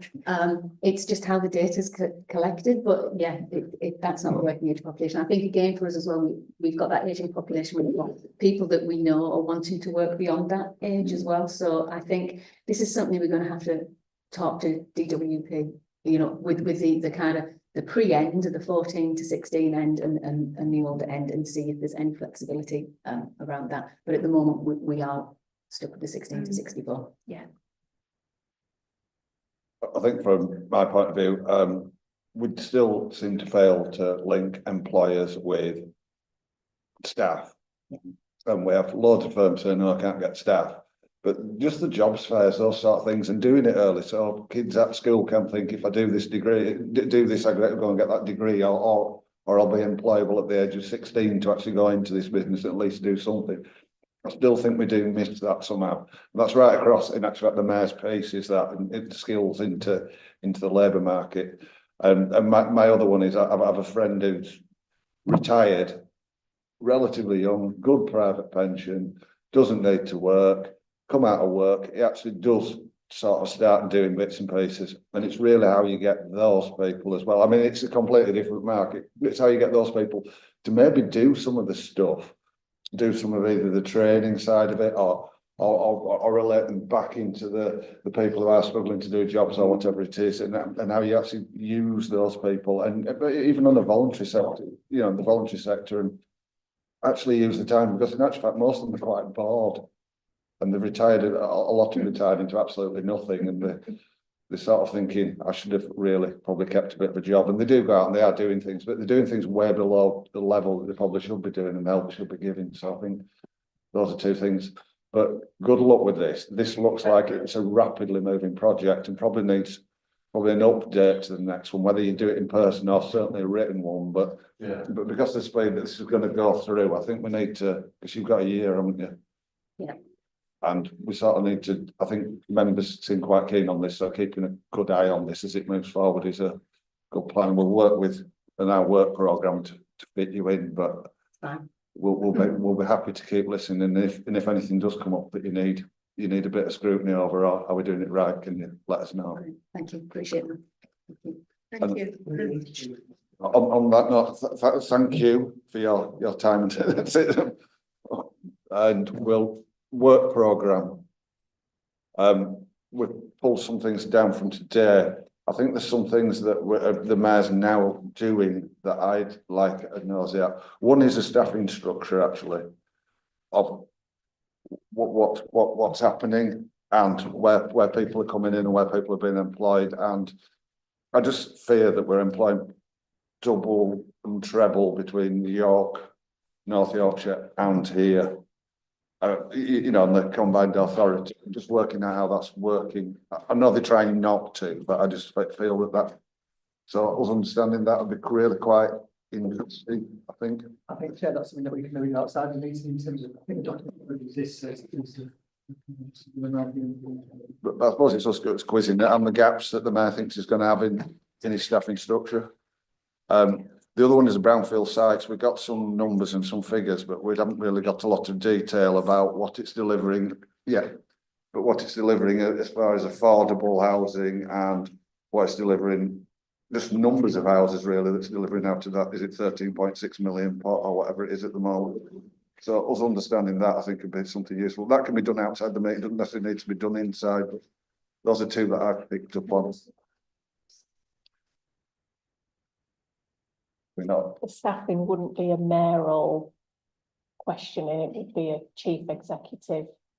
Because that's. Are we not allowed to question the chief executive? Yeah, oh yeah, but you'd mentioned the mayor, so that would be. Well, it's the mayoral combined authority is Yeah, what yeah. we're referring to. It's the organisation. Sorry. I was Yeah, being- no, it's no problem. You tell me. Councillor Merritt, Councillor Burton. Yeah, I'm supportive of what you're suggesting, Chair. I've got two other areas. One of them linked. The housing investment plan is on the combined authorities forward plan for June. So is it possible that we could have a pre-scrutiny on that, given it's such a major part of the combined authorities expenditure at our next meeting? Yes, it'll be obviously part of that, won't it? The other one I was touched on earlier is the consultation strategy and how we involve the public. That's something I think we'd also I'd certainly particularly like to have a look at scrutiny, at a pre-scrutiny stage. Obviously, once we get some idea of the timescales. And, you know, coming back to the point I made earlier, we missed the transport framework, which went to the combined authority, last week. We've also missed, along with that, the highways investment, so on. I mean, those were issues that we flagged two scrutiny meetings ago. So far, we have not touched on transport, despite it being one of the authority's main functions at all at scrutiny. We do need to try and nail some accountability down on that area. So can I flag that one as well? And I think like the transport framework's worked there, but the transport strategy isn't. So as the framework becomes a strategy, I think we need to be very much part of that. And I mean, I have noted down for the September meeting on the transport plan. I appreciate what you're saying about the framework, but obviously the line, the transport plan is fundamental. Yeah. The allocation of the funding streams for buses and highways maintenance was again dealt with at the last combined authority. So that also does raise another question. What is the system for call-ins? On West Yorkshire, basically any after all the authority meetings or when an officer makes a key decision, we get an automatic email notice of the decisions and with advice on how long we have and you know what is the how many people you need for a call in, those types of things. We don't appear to have any equivalent arrangement here for us to exercise our call-in function. You can, in accordance with the constitution, but we're not. I don't think we're that advanced on the ModGov side of the house. I'm looking to Will here at this stage, but I can take that back with Paul. It's Paul's area of responsibility. Yeah, thank you. So. Whilst I'm like anticipating a lot of call-ins, nonetheless, it is part of our function. And we need to be set up in a way that enables us to do. And it is in place. So if somebody wanted to call in accordance with the constitution, as we stand at this moment in time, it's a head of paid service that notification would need to go to. I get what you're saying. I get what you're saying. the meetings in the diary to cope with when someone does call something in, and because starting off, well, who's available when? It's much better to have a series of meetings that there's no call in, so you cancel them. And I get that, and that's how you work in York. I understand that, so I'll take that away as well. I'm not sure how it works in North Yorkshire, whether you have meetings scheduled in the event that there might be a call in. No. Very big call. So we can manage that. We'll take that away and manage that. I'm hoping the function that we don't do call-ins because we've been part of the decision as it goes forward, if you know what I mean. So therefore, we don't need to call stuff in. But that is the thing of a mayoralty, that one person makes a decision at the end of the day, and if we don't like it, then we have to call it in, don't we? That's the only way you can curtail them, isn't it? Sorry, Chair, one person doesn't make a decision, it's a combined authority. So there's On some things, the Yeah. mayor makes a decision. Yeah. Councillor Burton. I was just going to mention about the staffing. That'd be quite interesting, but I must say I'm very impressed with the calibre of the staff that we've seen and that we've heard from from the combined authority so far. So it's quite impressive. And I think quite a lot of parties across from either the LEP or other organisations with that. So you know, they've been about this agenda for quite a while. There's quite a few of these people, which is good because we've got good continuity going on. But so as it stands, we've got the work programme. We've added a few things today for future and everything else. You're quite happy where we are. We do. Taking on board the comments that we made, yeah. We do appear to be finally scrutinising, which is useful, isn't it? Which we haven't been doing up till now, I don't think. So it felt a bit more productive in finding out. And I'm hoping the one thing is how do we disseminate this apart from a set of minutes that we have actually scrutinised this? Do we do a scrutiny report that comes out at the end to say we've done this? I know other combined authorities do. I mean, I know we've got approaches with like a scrutiny report. That's something we can consider down the line, but for members to think about for another meeting, I'm not precious over it really. It's just a case of if we think it's something we want to do. But on that note, we've been here for 3 hours and 10 minutes, which I don't think is bad for the size of the agenda. So. And I randomly booked a train for 1:30, thinking, oh, that's about bang on. So, so I think I've done pretty well, really. So thank you all for your coming. Thank you all for your patience. And thank you, Rachel, Will, and our